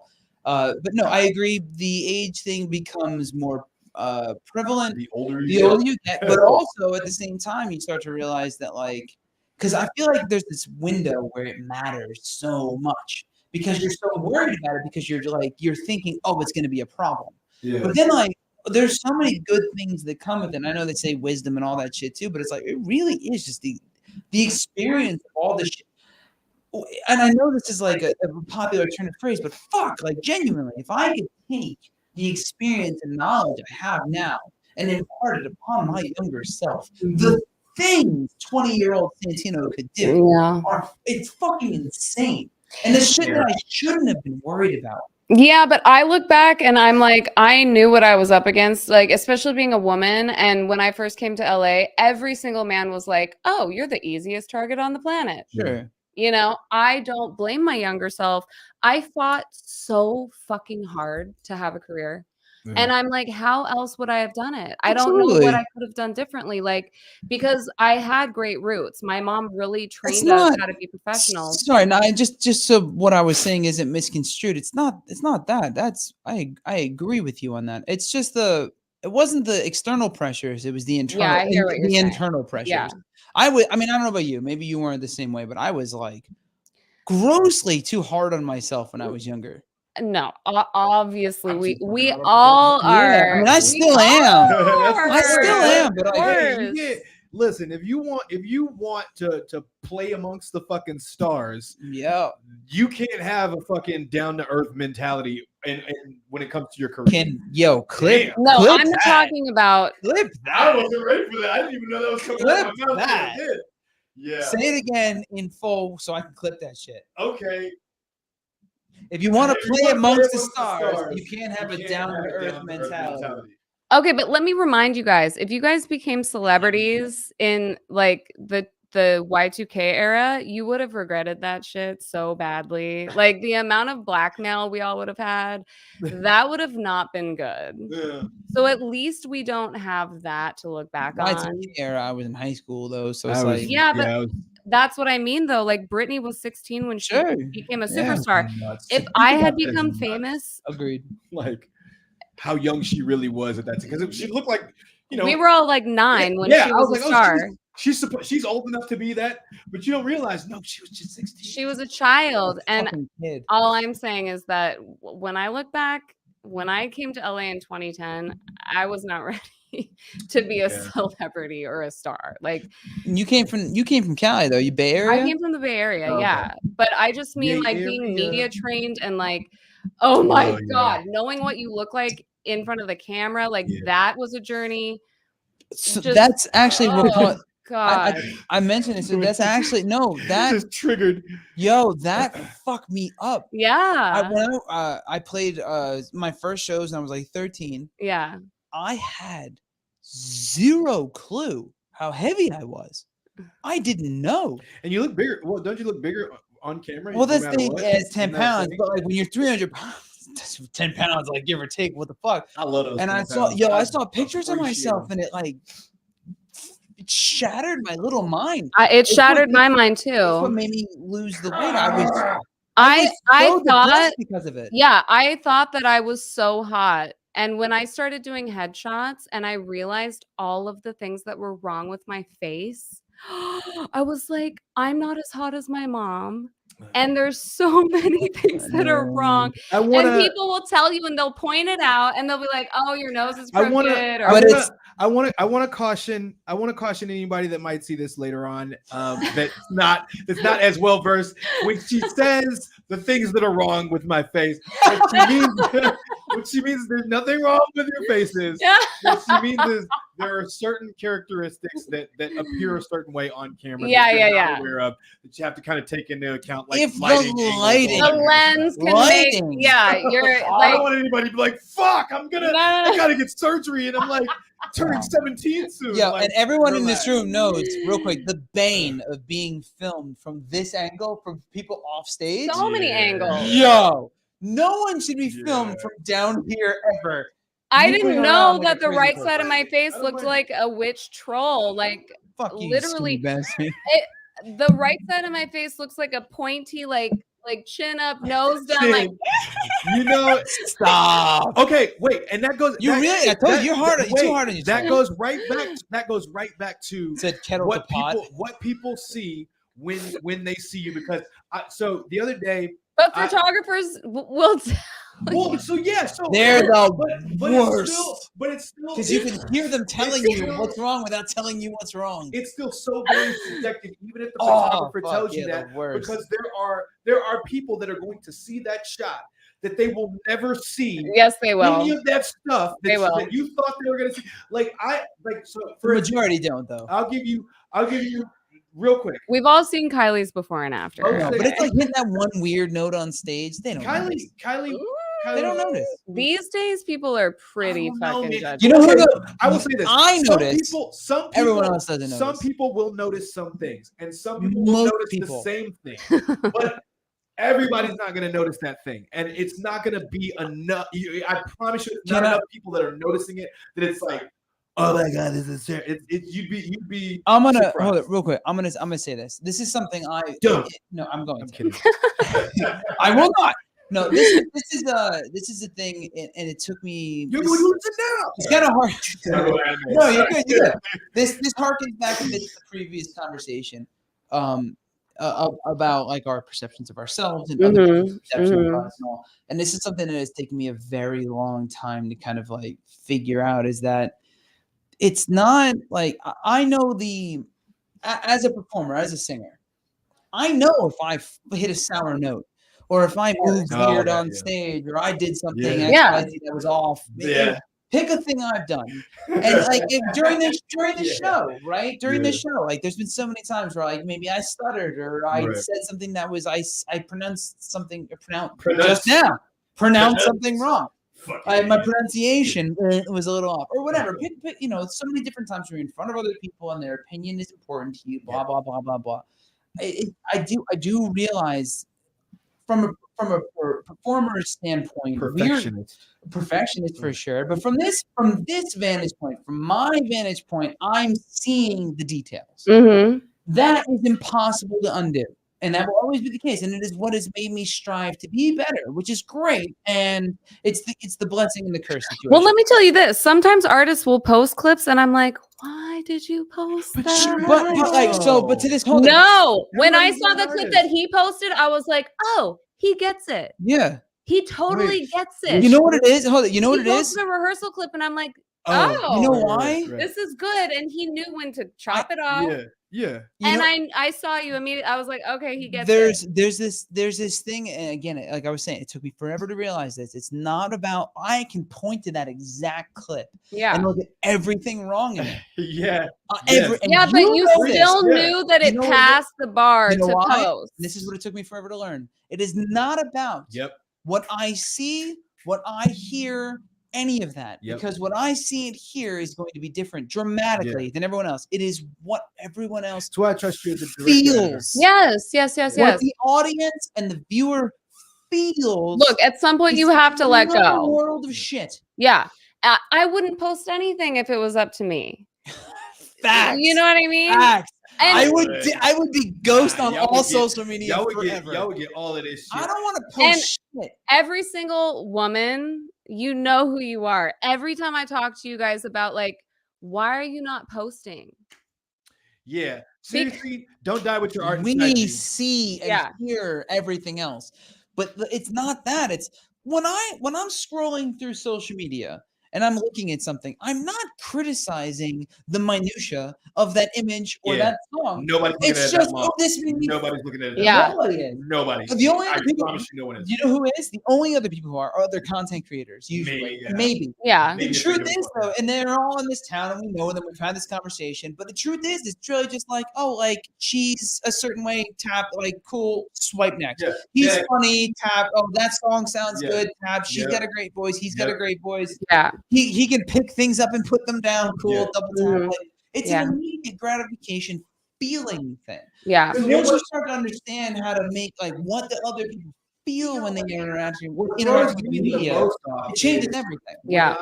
When I do spend an exorbitant amount of time thinking about all of the aspects of this video or this song or this clip or this picture, only to realize that I spent 3 fucking days on this, maybe 3 weeks on this, maybe 3 months on this, and somebody watched it for 3 fucking seconds and saw none of that. And it really starts to fuck with your head like, so how important was that? And then I'll see somebody else like just not give a fuck about anything in the video, but for some reason that garners more attention and more fucking clout and more virality. Thank you. Than anything I might have spent. It's like 10 times more time on. So it's like you got to try to keep that in perspective. What was that for you? You know you have that project. What was the thing that you worked on that you stressed over? Well, what I was going to say is it's so funny because for me, all I really need is like maybe 2 or 3 people to be like, God damn, that's amazing. Okay. And then I'm like, okay, I'm good. Quick question. Like, I don't need the whole world to be like, oh my God. Is it 2 or 3 strangers or is it 2 or 3 specific people that you know? I think it's more important for people that I know. Really? Yes. Yeah, I mean, I am different. Look, I have strangers all day long being like, "Oh, this is amazing," and but like the people that I know closest to me that would tell me if something's not right. It's the hard good. Yeah, that works. Yeah, that means more to me. I mean, I kind of feel like a savage at this point when it comes to like PR prowess. How long you been in this business? 10 years. You're a savage. Yeah. Anyone who survived a decade in this business is a savage, and otherwise they wouldn't still be here. But I trust myself when it comes to presentation. Absolutely. So I'm just like, yeah, I know. It's I apologize. I don't want to interrupt again. I apologize. But like, I'm just gonna say this. We've done, again, I've said it a few times during this episode. We've done 57 episodes of this show. Yeah. And not to disparage the other people who have been on this show, but like you have been fucking on it. And Dane, I'm being overly apologetic here, but like, so I do a lot of the background stuff for the show, and I have to, you know, like I send out the emails and all this stuff. Like you are fucking on it. Your team's on it. You're on it. You're sharing. You're posting. You're tweeting. You're commenting on it. You're posting a story. And it really fucking is. People do not understand how important that is. They don't. That it's is frustrating. Like literally to me, the bare fucking minimum. And yet so many people do not do it and then go, why isn't it working for me? Bitch, do the bare minimum. Yeah. And then you go above it. No, I will say above, this, and I genuinely appreciate that. They do know, because I've talked to many artists about this, and it all comes from it's over analysis paralysis. Like they just don't want to post because it causes so much anxiety. Like I have a friend. You're in the wrong business then. Dude, she has one of the most amazing voices. And I did a show with her at the beginning of the year, and I was like scouring the internet trying to find a video of her singing. Right. And I couldn't find anything. That's happened to me a few times. And so then my issue is that I spend so much time on other people. And I did with her. I was like, honey, you have to show people what you're are about. you doing? You gotta show them. And how often are you doing it? And now she's doing it, and it's like people are but again, like she's so incredible. And so for me, it's like it's kinetic energy, it's motion, and it's exciting. It's like there's such a different audience for Twitter. There's a different audience. Don't undermine. Hang on. I'm going to be very Santino about this. Don't undermine it. No, you are. You're undermining your hustle. Oh, well, thanks. You are. No, you really are. There's this. I understand. I 1,000% understand what you mean. The analysis paralysis. That is for sure a thing, and that's a great turn of phrase. But and people do that. But like, there's also understanding what needs to be done and then doing that. That's one thing. Taking it to the next level and doing all of it, and then doing more. That doesn't fucking happen. People, I said this before you showed up today. We've had people, blue check marks, people in big bands, millions of this, blah, blah, blah, whatever. You followed up, your team followed up, you posted, you responded, you comment, you did all the things that I consider a minimum for me when I'm involved in another project with anybody else. Yeah. And to me, in this town especially, is underappreciated, undervalued, and unfortunately underperformed, underdone. It's a weird thing. Everyone it is. And I feel like everyone thinks they're too. It kind of comes back to the not DMing thing. No one wants to come across as like a certain way. Everyone's so worried about curating their perception. They don't want to come across as like, well, like I'm not above this. Or I know some people that don't fucking give a shit. You know what the fuck I'm saying? That. For the record. And you and I are obviously on the same page of this. Like, throw everything and see what sticks. Do everything. And you said that. Did you notice that? I will slap the taste out of your mouth, sir. Never. To be fair, we are from the same area. Well, I mean, that's why I bring up these women, because those are the chicks I want to be like, and the men too. But like for me, I'm really looking at like Whitney Cummings and Queen Herbie. Like these women are just curating their own pathway, and it's so much work. Like I'm looking at them going, I'm not even close to what they're doing. I mean, I'm getting there. I'm building You're working though. Yeah, it's starting to happen, and now I'm blessed with a team that can help me do it, because I can't do it alone. Some people can do it by themselves. I can't. Still work though. Yeah, You're putting in the fucking work. I'm from Jersey. We hustle. Are you from? Yeah, I'm from Jersey. I've never heard that before. That's so we weird. hustle. That's a shock. We hustle in Jersey. Motherfuckers hustle. Also, can I say this too? You know what really helps? Also is people don't take women seriously sometimes, and even now it doesn't matter how what's the word, how like well known you are, or how what's the word, how much clout you have. That's not the word, but visibility, clout. I can't think of any other way to say that. I know what it means. So anyway, let me put it this way. When you have a blue check mark or not, stares. When my manager emails that person after them not responding to me for 2 weeks, it's immediate. It's like, oh shit, I'm in trouble. Like somebody with authority is hitting me up. So that's also something that I've always known that I needed LA someone. Is fucked too. I know. And it's actually not just LA's fucked. It's entertainment industry. Yeah. It really is. It is. We and again, I've said this way too many times during this podcast, but we've talked about this before. But I used to, in my old band, I pretended to be our manager. I had a separate email address, the whole thing, because people responded differently. Yes, they really did, that's and have a just for website attached to it, to the email address, and the whole thing. It's like even if it's you on your own behalf, it just does not seem as official. Yes. If it's you as acting as your own manager or acting as your own agent or anything like that, but they don't know that, all of a sudden, oh, it is official. This is legitimate. This is a real thing. Okay, let me. So a lot of it can kind of also mirror that, dude. I outed, but also absolutely, I outed myself earlier as the person for management at with the emails, but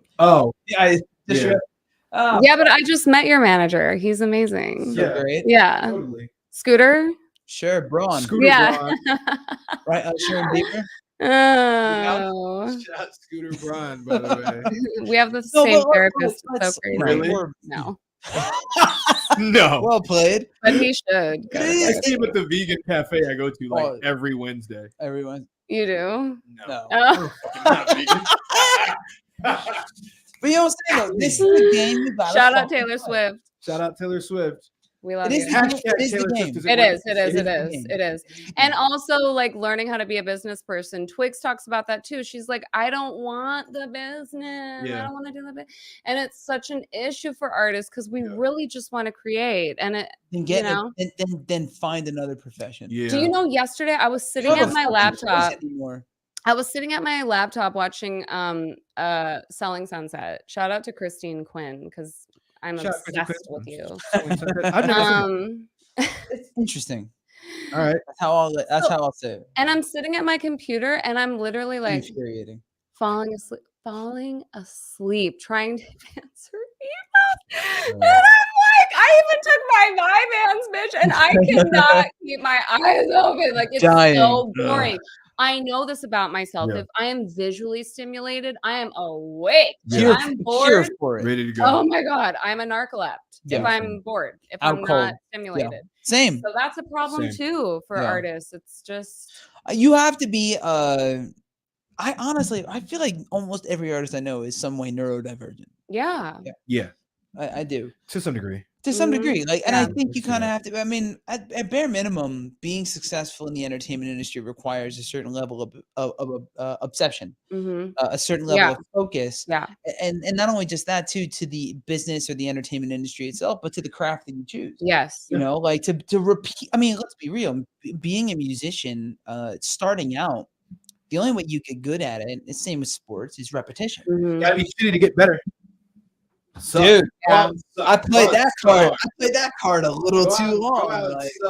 Just fucking. That's the only. Like, if anybody ever asks me out, like, suck real bad. Just I want to know that about you. Actually, I'm curious. So before you were Rachele Royale, before you had a laundry, because I know where I was, 300-pound, robbed a Hot Topic, dog shit, screaming in a metal band for a really long time at a bunch of dingy ass clubs in New Jersey for about a good decade. Before all that, right? What was so I know choreography, dancing, like that's your background, that's your history with your family. But like for you, like if you had to think about what sculpted this now. My mom was Simon Cowell. Straight up. And I'm so sorry. Literally would be like, Rachele, you do not have the voice. God damn. To be a singer. Like, you're one of the most amazing dancers I've ever seen. That is what you're good at. And it was like, okay, you don't know anything about the music industry. And I can't believe that didn't stop me. Yeah. You know, it hit me after she passed away is when it started to eat away at me. Yeah. Because when she was still here, I was like, see, told you. I'm gonna show you around. Like, and she did too. Like I flew to Nashville and I was living in Nashville for a year and a half. Like I was turning 18. Songwriter Mecca. Like senior year of high school, I like fucking flew to Nashville and that was my first EP. So you've been in it since Jump. Well, no, I mean You went to Nashville at 18. You've been in it. No, but most kids learn how to play guitar when they're a child. I didn't have that upbringing. All I knew was dance, right? Yeah. So that's a different type of Did you go to Nashville for dance? No, I went there to be a musician. So senior year of high school, I was hired to work for Radio Disney, and I was Radio discovered by Disney. this pedophile. Whoa. This took a turn. Named Ted Cruz. Brian. Sorry. And then he discovered me, right? And the story is so brutal. It's so crazy. I won't get into that with you guys. We don't cry.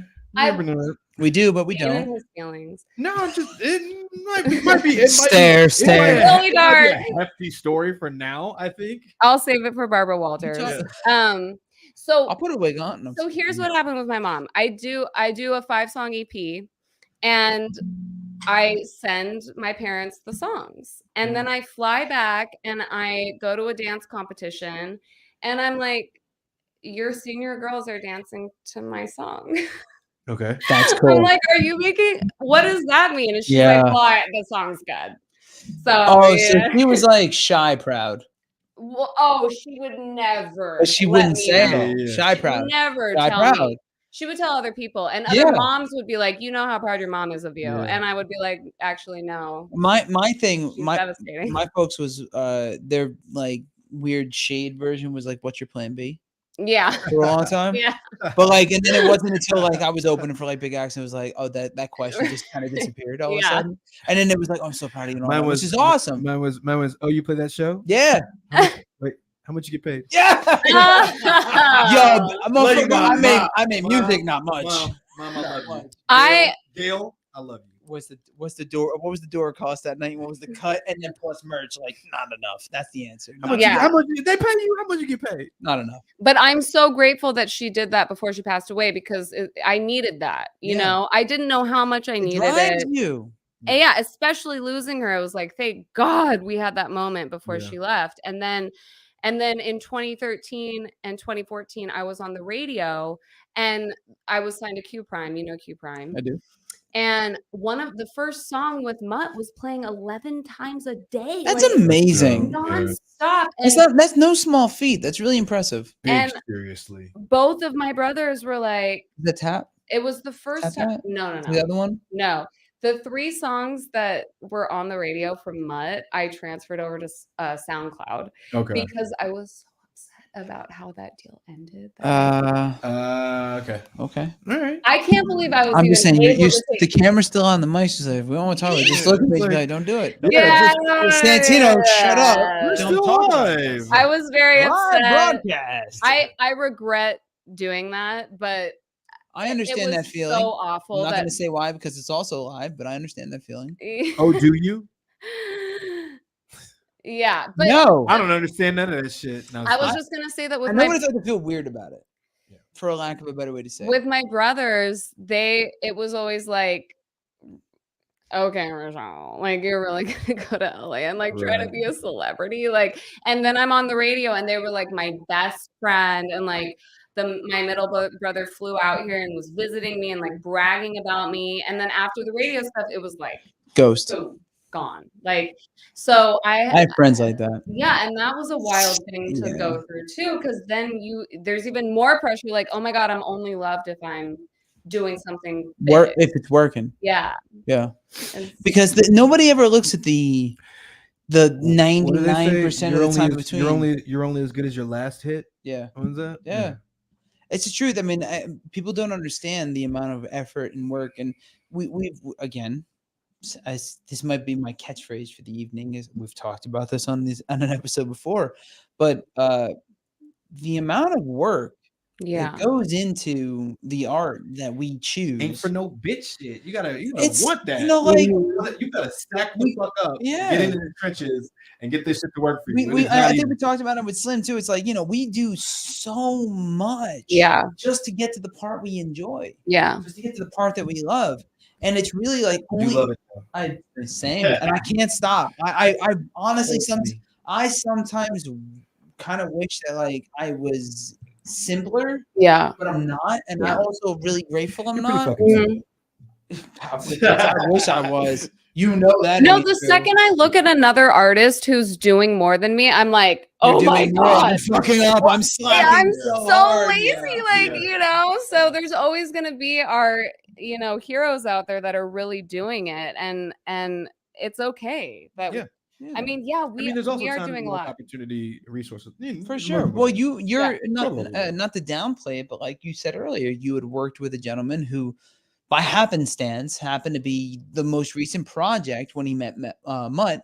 Totally. And that's just And that's what I'm so saying much is is like, just, like it's like you can be the most talented motherfucker on the planet, Yeah. but like you also need these Oh, other things to play in your favor. luck. And to not to get hit by a bus when you step outside, Right. too. Like, Yeah. you know. But even with that opportunity, it's like a video game. It's like, oh, I'm on level 2 now. Yep. Okay, now we're going to Yup. level 3. That's a great Yeah. analogy. Yeah. And as soon as I was at level 3, the manager that didn't like me was like, eh. Yeah. You know what I mean? Like Capitol Records and Art and RCA Records were like, we love Rachele, bring her in to cut songs with us. Yeah. Yeah. And that was the problem is the management wanted Mutt to be the sole producer. And so that's why the whole thing fell apart. And emotionally, Emotional damage. How do you even begin? Yeah. I've been in this quasi similar situation, and at the end of the day, you look at it like it's you.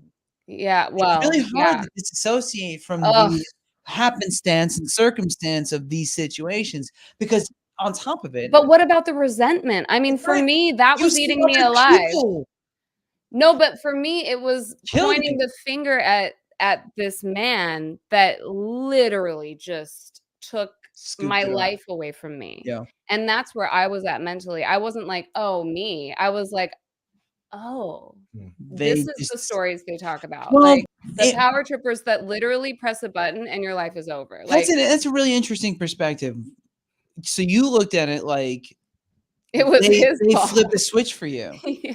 And it's funny because like part of me was like, because I totally get that because I've had that again. That is what happened. No, I had that happen. So I had this whole situation, set a meeting, come to this thing, world would change if it all went through, blah, blah, blah. Right? Yes. Giant booking agent, massive company, blah, blah, blah. And I wasn't ever like, oh, it was me that fucked that thing. It was always me that like I couldn't get it again. Yeah. You know what I'm saying? And that always bugged me. It's like, oh, so it's literally just I scratched the ticket and it came up all once.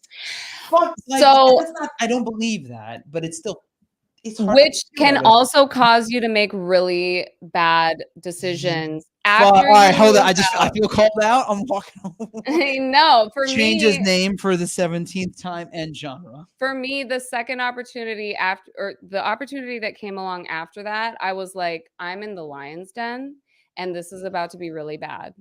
But I am desperate as fuck. And these people have the resources to help me do this. And it is everything because after clawing for years and years and years and trying everything, when you're right there and someone can just go, yes, sure, let's put it here.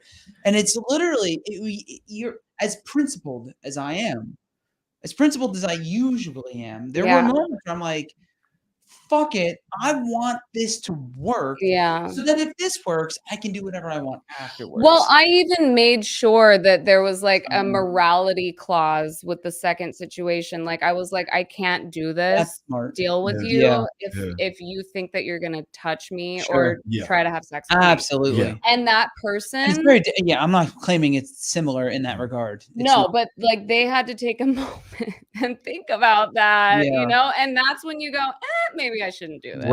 Right. But you know what? There were so many people involved that I was like, oh, this is so public. There's no way he's going to be able to get away with putting me in a shitty situation. Now, luckily, that feels true. Oh my God. But like even just a few years ago, I don't think that it did. Yeah. Oh no. I mean, wow. That's actual progress. I would be now remiss if I didn't at least make the effort. So we're coming up on the 2-hour mark. Are we? Yes. I knew that was. I don't want to leave it on a negative note. All right. Let's put some sunshine and rainbows in this motherfucker. Let's do it. We need sound bites for Instagram. The outfit alone needs to be. The outfit alone needs to end on a cloud of sorts. That's all true. right. So yes, there's always a downside. There's always a slippery slope. There is always an underbelly. But on top of that,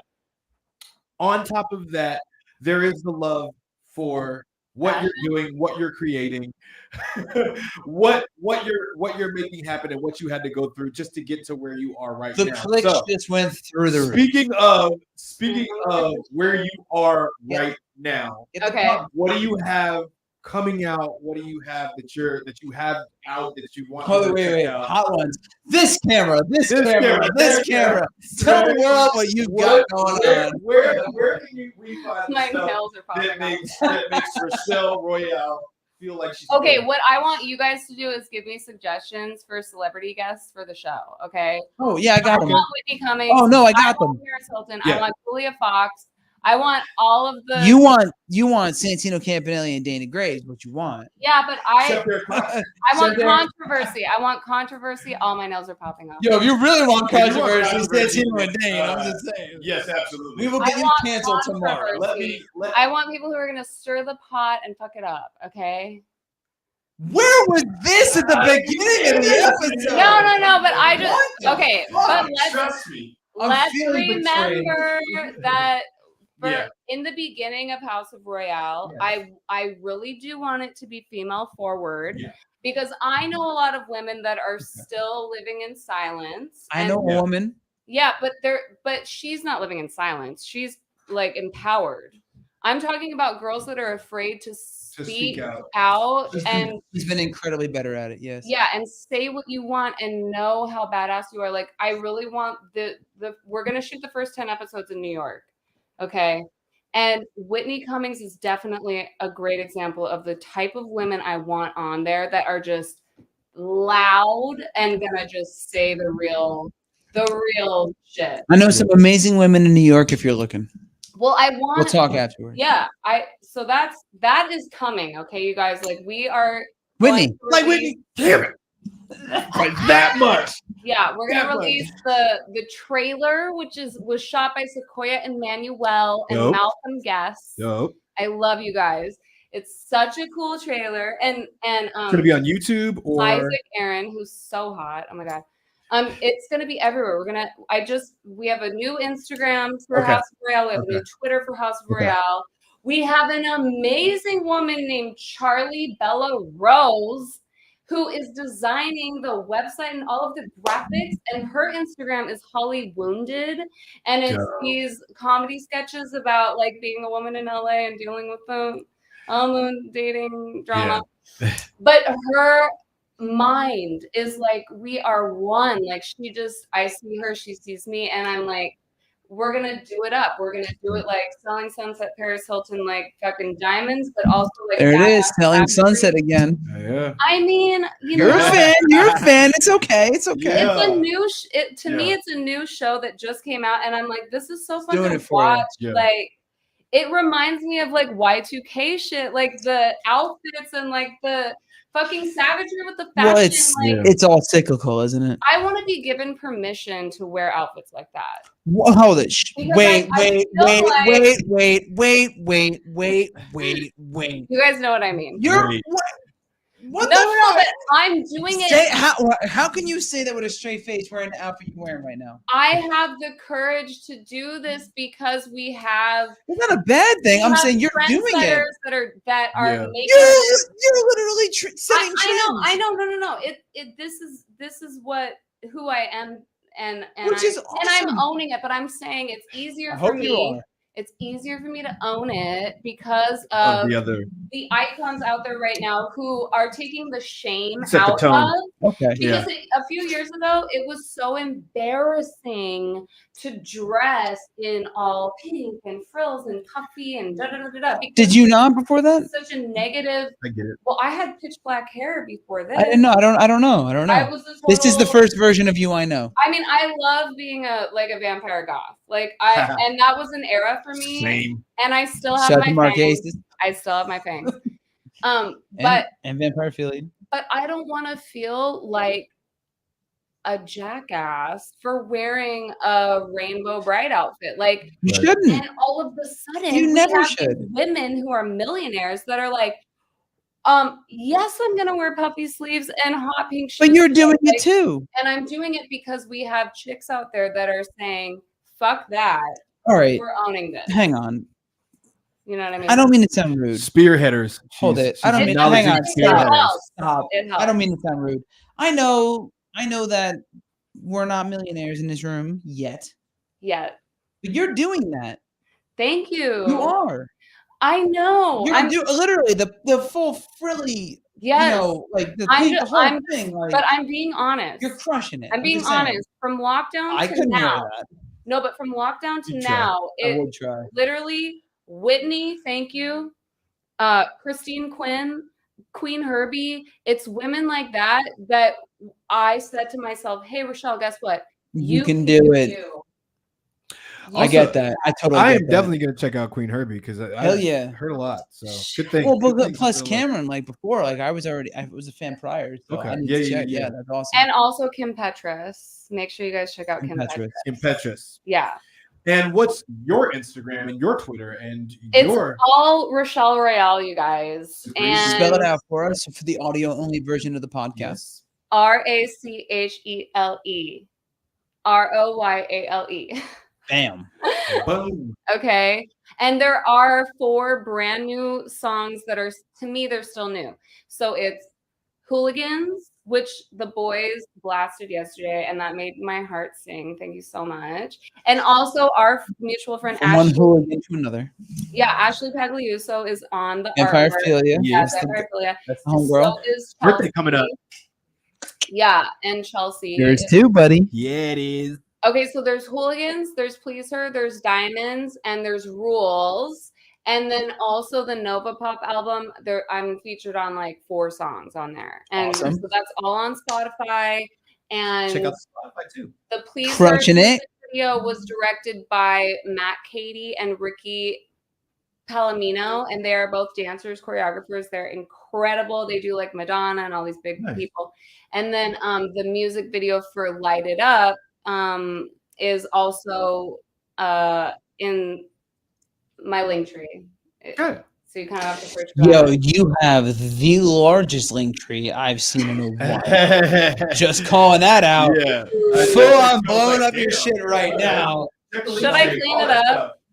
Okay, I'll clean it up. I'll clean it I up. went on there. I was like, It was the prime. Look, I'm just saying, if it's a link tree, it was a red oak. This shit was a monument in the middle of California. In my mind, I'm like, oh, this is when I had black hair. So from here down, it's Yeah, I get it. like- I get it. but nobody else knows Yeah, that. I So get I'll it. clean it up. But it's all good stuff. See, Okay. good stuff. It's all good stuff. Yeah. Being All done. right. So Rachele Royale, everybody, go follow her on Instagram and all other platforms. Listen, when's the new show come out? We're gonna release the trailer Soon. next week. I'm Okay. manifesting next week. Manifesting it. Next week. Manifest All destiny. right. I'll look Yes. out for that. Awesome. And just own it and know that life is short and just choose your family wisely and love them hard and do you guys own it. Just be in your own power and inspire people. Solid life advice right there. Take it. Rachele, thank you so much for being on the show. We appreciate it. Thank you. Thank you so much. All right. Before we go, So weird. We're gonna say Are we this- back on the right position? we're still. now? Yeah, it's just no. Does it We're feel still like on the I'm- wrong sides, man. Yeah, I feel like I'm. This is the 69 episode we dreamed so about weird. last week. No, It's that's true. gonna We be better. switched. We switched, man. So that's it. Thank you guys so much for tuning into episode 57 of Failure Made Monsters with our guest. Already. Already, I know. Our guest, Rachele Royale. Please go follow her on all of the internets, literally everything, and her massive link tree. Oh, so go check that out. See. Listen to her, follow her, check out the new show Yes. she's got coming out. And I before we go, and the reason we're still here without our guests, I need to point this out because he didn't What? do it all episode, What? almost 2 What did I hours of do? it. You, sir, have a new music video coming out. Oh, did I not Oh. say it? I don't remember you saying it. Anyway. We talked about me at the Maybe beginning, I which didn't. I'm not mad at. Oh yeah, but you know what? You're right. I didn't. I know All you right, didn't. So yeah. Sunday, Bring the Lie, my latest single that dropped. It's on Spotify right now if you want to check it out. LYE. This guy actually directed, and shot and edited the new music video for that. It's going to be dropping on Sunday. But We're gonna this call it- guy performed it and wrote it, and is arguably the best thing you've ever put out that I wasn't a part of you can say that. Anyway, in the music itself. I appreciate that. No, bud. it's fucking amazing. Check I'm it really out. looking forward to it. I'll probably drop the video Sunday morning. I'm doing a music video release party that you're going to be at that night. So be on the Absolutely. lookout for it. I'll teaser it and give you the links and all that kind of stuff. How do they find you, sir?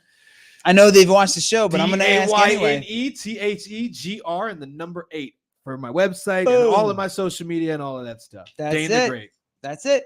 So check it out. Follow Mr. Dane the Great and, of course, the Misfit with X's for Eyes on the old interwebs on TikTok and Instagram and Twitter. And Failure Made Monsters on TikTok, which we have now. We do have a Failure Made We're Monsters on posting to TikTok it. now, so Go go and support it. follow it. That's true. Failure Made Brand Monsters new. on Instagram. And if you can, of course, find all those links at failureMadeMonsters.com. But more importantly, the most important thing is if you want to keep up with what we're doing, if you want to be notified of the shows that we're doing and find new guests and be a part of the conversation, you need to go to YouTube. You need to type in Failure Made Monsters. You need to find that motherfucking page. You need to click subscribe. Then you hit the goddamn notification bell. And more importantly than all of that is you need to actually show up and watch this shit and comment and talk to us Leave a comment while in the we're live comments. on the air with our guests. So I want to have a massive, gigantic Rachele Royale size thank you to everybody who joined us this evening and was a part of the conversation. And more importantly than that, and I know I said things were more important just prior, but really this is more important. Go look up Bring the Lion when it comes out on Sunday. Dane the Great, new video, new song from my boy, one of my best friends on the planet, and of course our guest, Rachele Royale. Go look her up too. Right in the feels, right in the feels. But thank you guys so much for joining us as always. We are going to take a small hiatus while I figure out the right way to shoot this shit. Because we want to do this a little better for you guys. Not to say our guest wasn't fantastic tonight, but just the setup wise. But the setup wise, yeah, we're trying to figure it out. So we're gonna take a small break, but keep an eye on our Instagram for the next episode. We'll be back within the next couple of weeks or so. And in between that, hit us up on Instagram, DM us, and let us know who you want us to bring on the show and embarrass next. Just kidding. Thank you guys so much for being our wonderful guests, our wonderful chat. We love you guys. You have a wonderful evening. You have a wonderful weekend. And go follow Rachele Royale. Wash your hands. And wash your hands. And watch Bring the Light coming out this